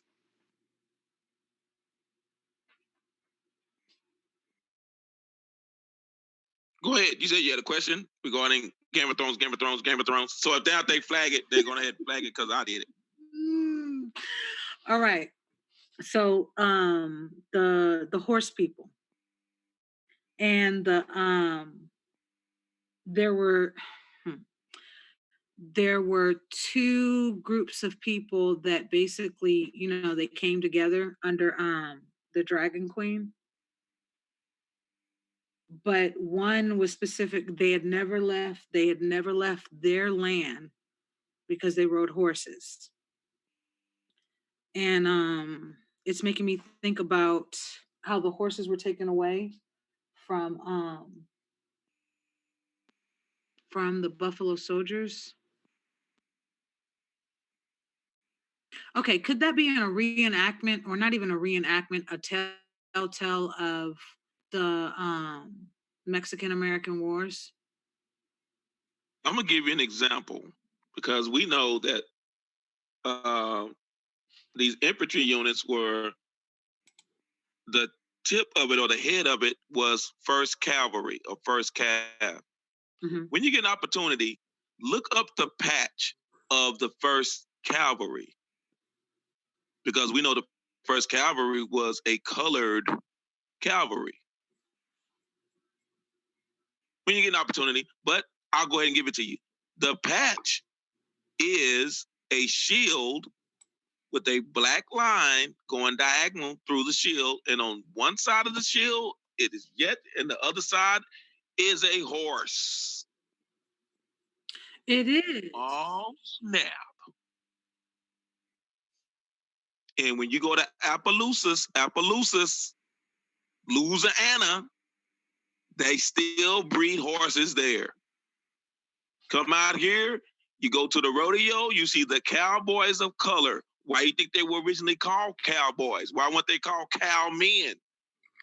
They were called cowboys because that was their derogatory term for us, boy.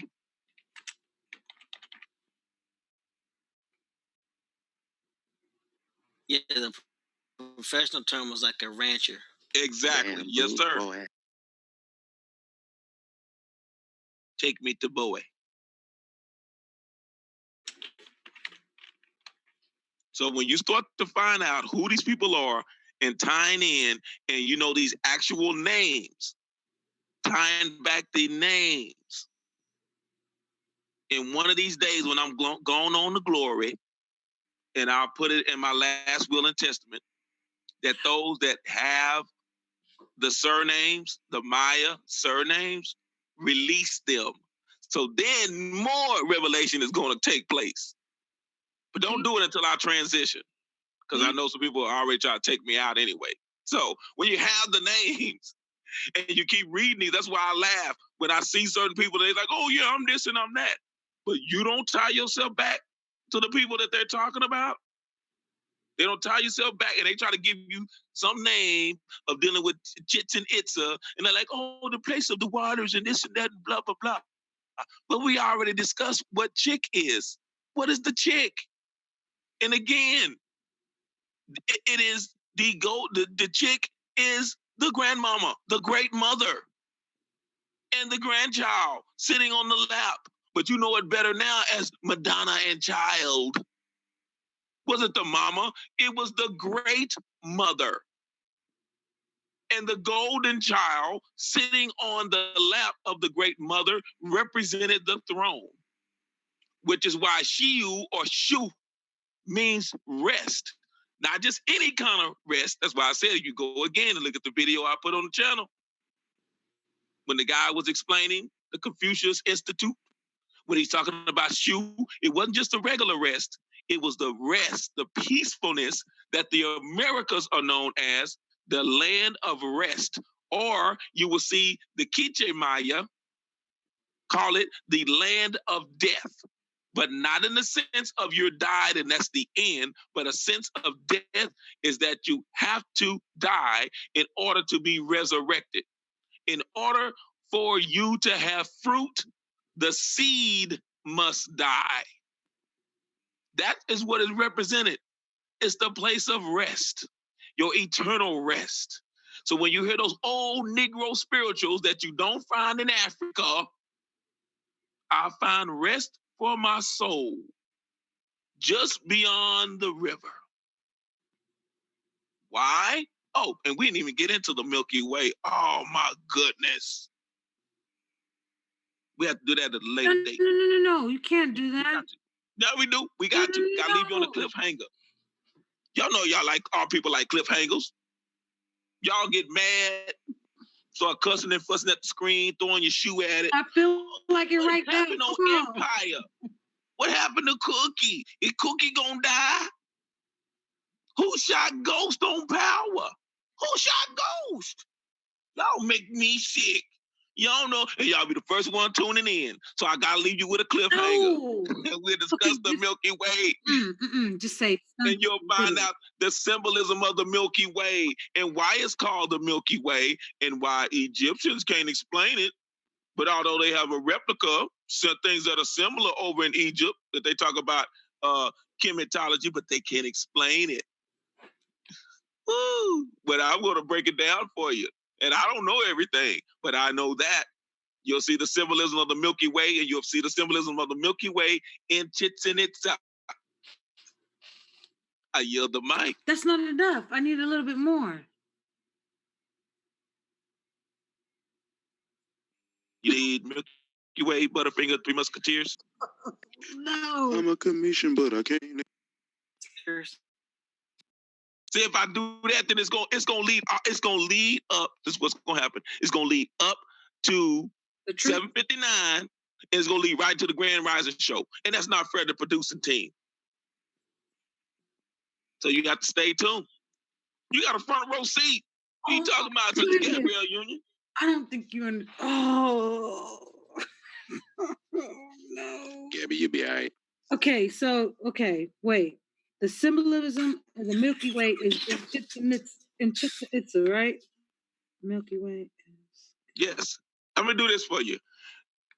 I can't remember what was his name. Oh, my goodness. What's his name that talks about all the ancient cities that these cities are built on top of? Believe he's a European descent guy. But when you go down, and this is what's so crazy. I don't say crazy in a crazy and deranged sense, like Jay-Z talking about Stank say, but crazy and deranged way, but crazy, ha. You will see if you go down some of these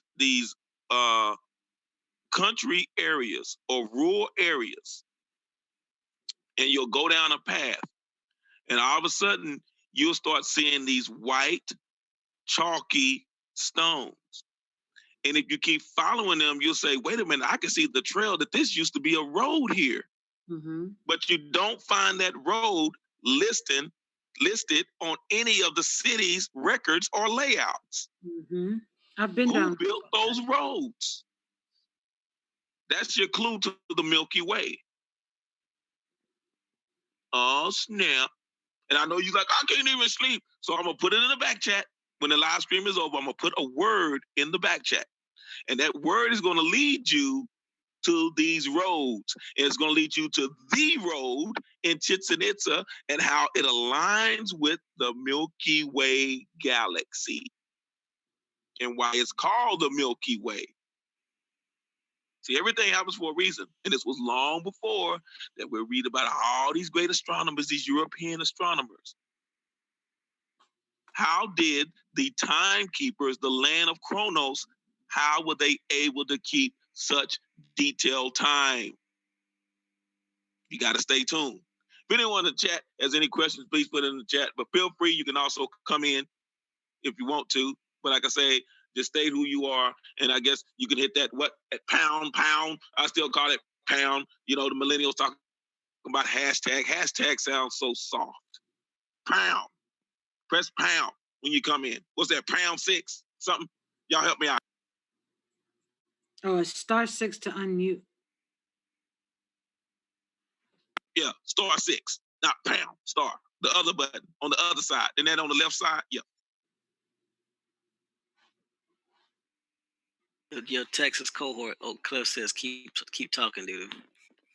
I know, Oak Cliff. They're doing you the same way they do me.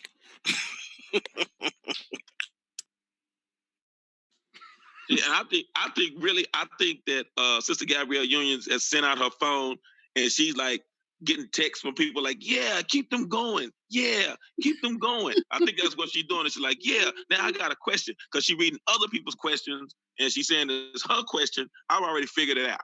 I don't think you understand. These are my questions for real. But y'all have some kind of Indian think tank going on over there, too. I know it. All great minds speak alike. And this is only the second link. Man, we didn't even get to because how many links did I put in the chat? Was it 5? You put more than one. Wait. You put more than one link, more than 2? Yeah, I knew we weren't going to get that far. I knew it. But, you know, I'm the type of person that I over-prepare. But now we get to where the rubber meets the road. And I know in the article because it is in, Spanish, originally, so it translates to English. But you start to see how these battles are getting, when they talk about post-classic, are getting closer and closer to the so-called magic year of 1492. But we do know that the Toltecs, and again, as we were reading before, and I know our executive producer is probably going to be able to find it too, when we were talking about the Natchez, and we were breaking down that the Natchez had the fortified cities, and they would say, oh, and the Natchez were no more. The Natchez were no more. And reading about the writings when, I can't remember the gentleman's name, but when he wrote in his book, in his chronicles, and he was discussing, and he was saying, we thought, he said, the things, this establishments and these buildings and the civilizations that we gave tribute and attribute to the Mexicans said no, it was an older class of people. And then he says, oh, this older class of people were the Toltecs. And then he goes on and writes, he says, no, it's not the Toltecs, it's the Olmec. Because again, when the Toltecs came, the building and the civilization as we knew it. Oh my goodness. That would be the Creek War. Okay. The Creek War that you talk about. When they talk about the yes, sir. See, I told you. Cause see, he's not dancing. I told you, not dancing all in the videos. I got a question. The Olmecs. So the almanac that we get every year on when to plant, when to harvest. The almanac. Yeah. Yes, that derives from that. That's why I say again, you get these same people. They tell you when to plant, how to plant certain things, when it's going to be a full moon, when it's a bloody moon, and the whole nine, blue moon, and all the rest of that. And I haven't seen one in a while. My grandmother had that farmer's almanac. But that's where it comes back to dealing with the timekeepers and looking into the heavens, and why certain people try to say, oh, getting to all of that, or that's of the devil. Well, give it to me. Because, again, in their own collection of books that they call the Bible, they say, look to the stars, the lights in the heaven, because it's for times and seasons. So how can all of these Indian establishments that you find in the Americas be of the devil when they are calendars? Going again from Canada all the way to the southern tip of South America. You find these calendars. You find these timekeepers, these sundials. And they can't explain it because they don't understand. Do you know what time it is? And I'm not talking about Morris Day. You got to know what time it is.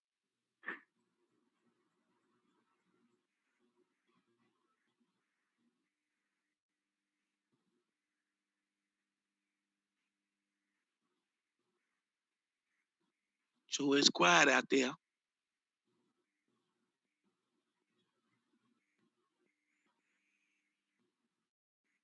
I'm just thinking about, you just said that, it made me think about that Christmas song, Do You See What I See?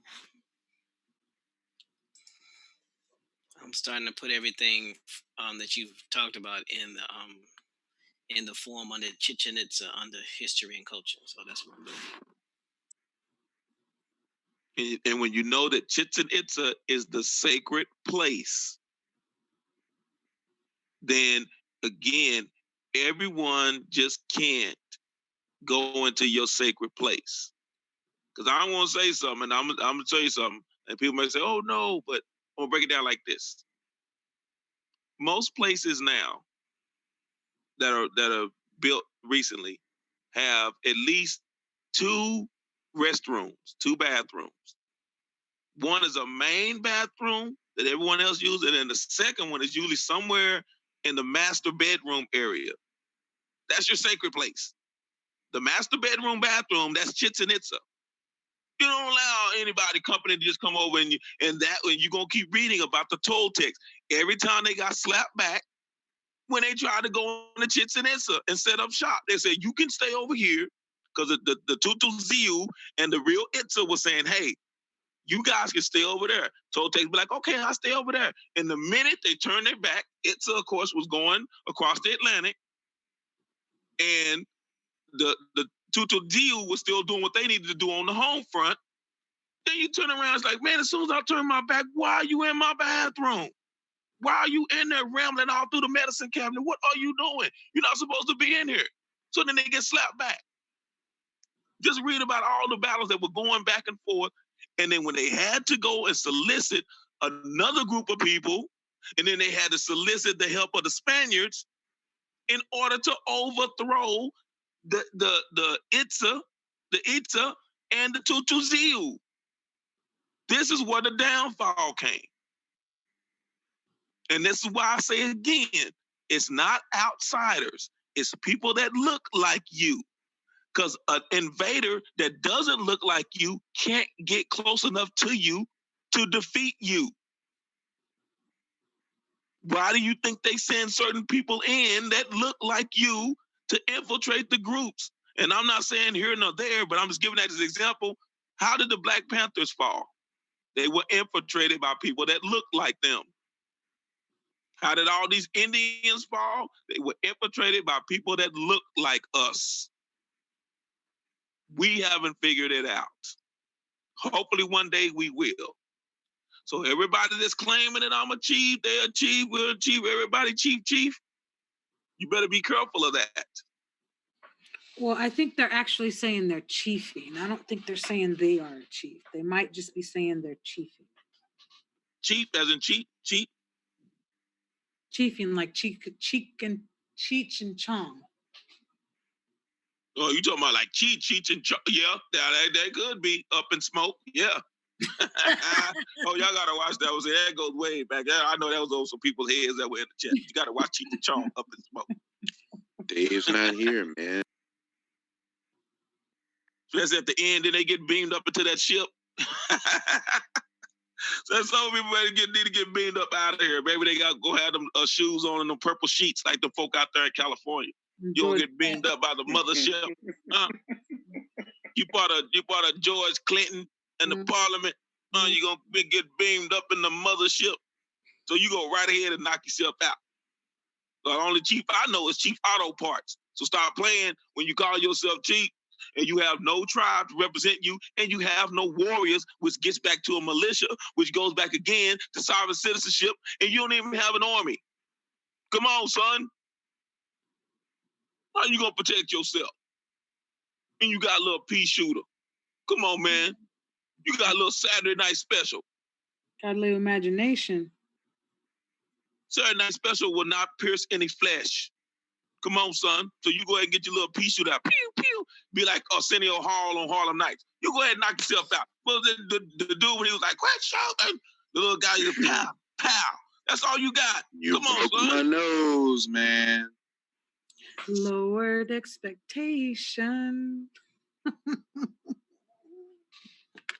But man, like I say, we're not even 2/5 of the way through. I'm not gonna hold anybody up. If anybody has any questions, let me check out the chat. I don't know if anyone like to jump up in here.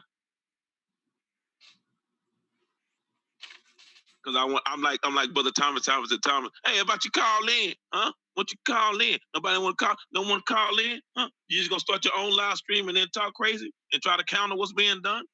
So come on in. I'm not gonna boot you. I like you guys. So I guess on that note, I will allow everyone to give their salutations because I know the Cobb Grand Rising show. So if the Cobb, I know he started it off, and I know he's a very busy man because I don't want to, if he could unmute himself, just unmute yourself.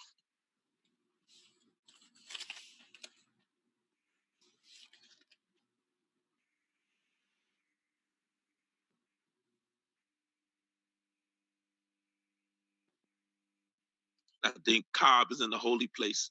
So Brother Thomas, you have anything you'd like to share with us what we call it a night?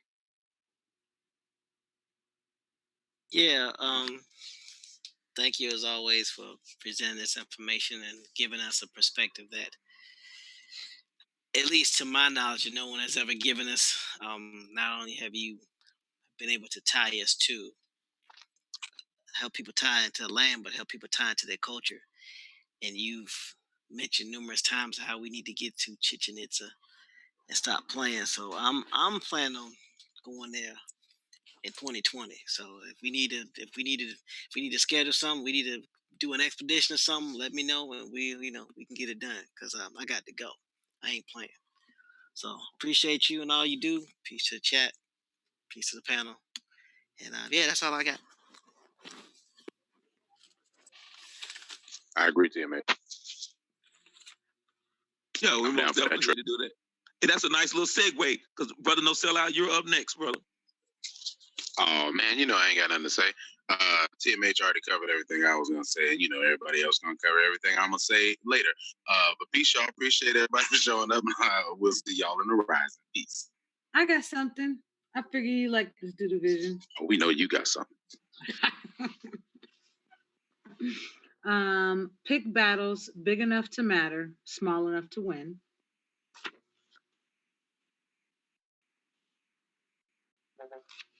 And life does not cease to be funny when people die any more than it ceases to be serious when people laugh. Oh, it's gonna be funny when I die, because I'm gonna have a surprise for all of y'all.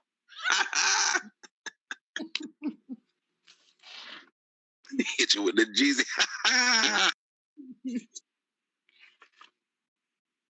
What? I'm gonna be like, what's his name? That Robert Guillaume, when he was on Good Times, when they all thought he was dead, he faked his death. They thought it was him that got run over. He was crying at his own fear. That's gonna be me. Oh man. Switcheroo. But Man, and it's crazy. Even like, thank you. Like, this makes a whole lot more sense. This is, as many times as Bones has said, even Team H, everybody has said, know who your enemies were then, see if they're your enemies and friends now. Know who your friends were then to see if they're your friends and enemies now. Like, just understanding how everything interchanges and switches back and forth constantly. But then again, you still got to know who you are, where you come from, who you come from. anyone that says that knowing who you are and where you come from doesn't matter is automatically your enemy. I'm gonna put it out there.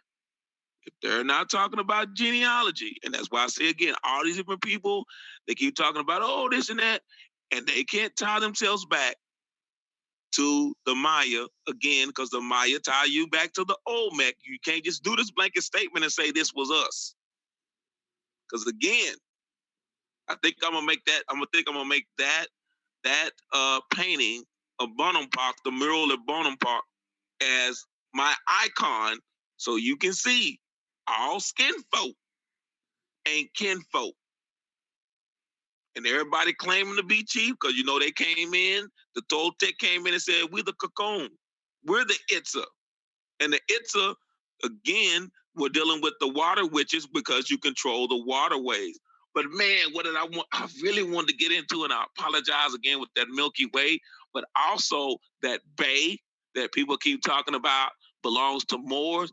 Bay is a title starting over here in the Americas that ties into the Milky Way. Okay, you gotta tell me. Okay, no, seriously. Okay, so I'm gonna just say, well, I won't even get into too much detail. Somebody had told me something, blah, blah, blah, blah, blah, blah. I kind of panicked. I was like, there's no way this is gonna happen to me. So I dived in really, really hard on my family tree genealogy. So I went back. I really need you to tell me about the Milky Way and Bay and how that ties in, please. And thank you. Appreciate it. Appreciate it. I'll do it the next live. She's a Moor. Oh no, that is so suffering. That is so suffering. You must long suffer to be worthy to snatch this pebble from my hand. When's the next live? Dang it! Can it be like after Cab Grand Rising? Really?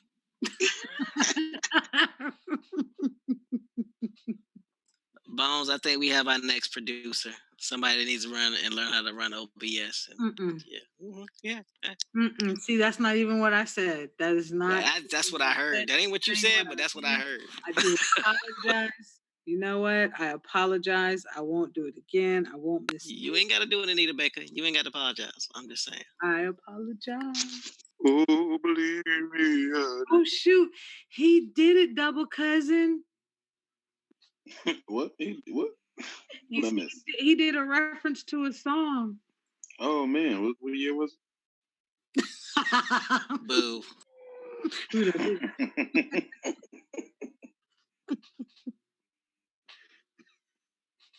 He's getting closer.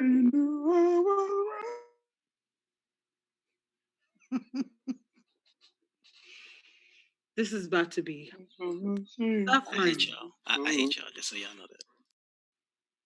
Oh, just so you know, Sister Gabrielle Union, the link to what I was gonna put in there is in the back chat, so you can do plenty of reading. Is it?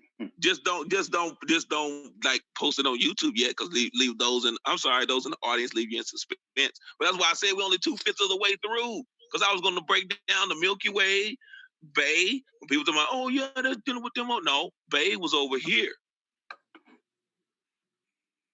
Was over here. Yep. Again. Oh, wait a minute. Yeah. So James, what you're saying is the chat's not ready for that yet. Your wife will kill you if you release that. You waiting on licensure?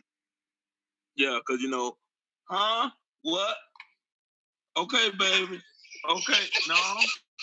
Yeah, she said I can't release that yet. I can't do that yet.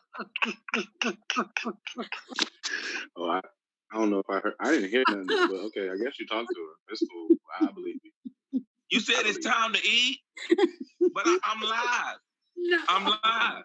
Yeah, I'm on live. I'm on the internet. No way. I'm on the internet. I'm live. You gonna bring me my plate? Okay, honey. I'll be up in a minute. Okay.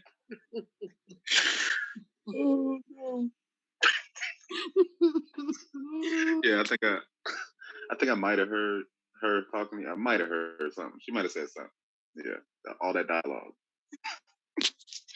Just make sure that I don't have to pull the plug on the whole internet. So all I ask is somebody, anybody, share this with a friend, an enemy, frenemy, foes, those you hate, those you love, anywhere in between. They don't have to like it. They don't have to share it. They don't even have to watch it. Just take a little nugget here and there. And I appreciate those that are taking the time out this late, because I know we started a little later than usual. Next time, I'm just going to pop up. I'm going to give everybody, I'm going to give y'all on the panel, give y'all say, hey, man, I'm going live in 15 seconds, and I'm just going to hit the button. That way, there's no confusion, because every time when I put up there and I'm going live, then all of a sudden I start seeing notifications for other people, and I'm like, okay, I'm just going to put it out there. So I don't want the people to be torn. I don't want y'all to be torn. Wait, which back check did you put the link in? The back check you in? What are you talking about, Willis? Come on. When you said thank you, when you like thank you for me being here, that back check. Where are you? I'm in my house. No, somebody, you know what I'm gonna do? I'm gonna tie a rope around your waist, so when you go too far off, I can pull you back. Go to the light, Carol Ann. Yes, come into the light. Questions. Don't ask Gabby no questions. Y'all think I be joking when I be saying that? Gabby Givens.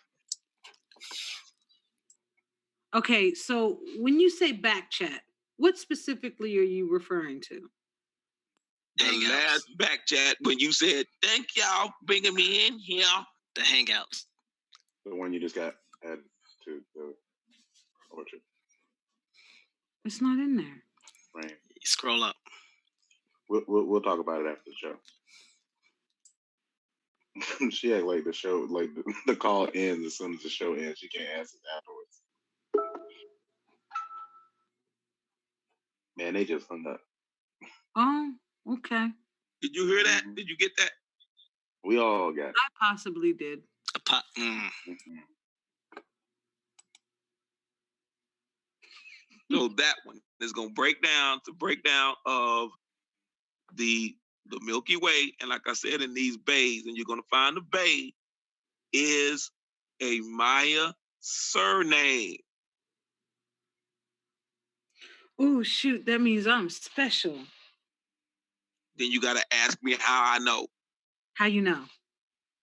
I know that I know because I'm gonna put something else in the back chat to show you that I know. So James, quick question: what if you have actually ancestors whose last name is actually Moore, Moore? What does that mean? You're more. Stop it. No, it can mean in the sense that it can still deal with your complexion because you still have Moreno, Morales that are all over here. A group of that were actually Moors, but it was a term of endearment, not foreigners. They just were called that because that is the descriptive term that they heard from the Spanish. So you'll see Moore, you'll see Morales, you'll see Murillo. So you'll have all these different variations of that, but it not necessarily have anything to do with the Moors that came from Europe.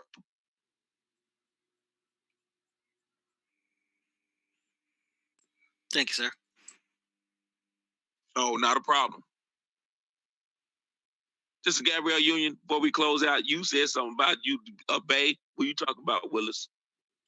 So on all right, so it's one side of my family, which would be, I guess, my mother's dad. So on my mother's side of the family, her dad's, my grandfather's side, going all the way up. I got to Israel, and then I didn't understand it why it was coming back, but I got to base, but it wasn't as a name, it was as a title. It wasn't as a last name. It was actually a title. Yes, ma'am. Yeah, we definitely need to talk offline because I'm gonna have a little nugget for you. Okay. But yes, like I said, I know that you're definitely an avid reader. So when you read up on that and when you understand the Bay, and then you're gonna see how it ties into what we call the Milky Way and why it was given that name, the Milky Way, and why you see these white chalk along these trails that you thought, oh, it's just chalk, and as a kid you use it as chalk rock to draw your hopscotch and everything else, and your tic tac toe all on the ground. Mm-hmm. But then you're gonna realize because it's that only certain rocks you can do that with. I'm sorry. It's only certain rocks you can do that with. Exactly. You're going to find out these are the same type of rocks that were used to pave these roads. The white roads. See, now I'll give you another hint. With that, I appreciate everybody on the panel. I appreciate everybody in the chat. And until next time, I was going to hit y'all with that guado, but I'm not going to do it to y'all this time. I'm going to be good this time. But I'm going to shut it down. So I appreciate y'all. And in the Rising, if you're not listening to the Cab Grand Rising show, hopefully Cobb will have unmuted himself during the Cab Grand Rising show.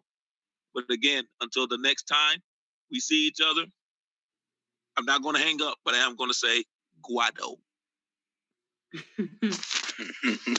Peace, y'all. Have a beautiful night. Take care, y'all.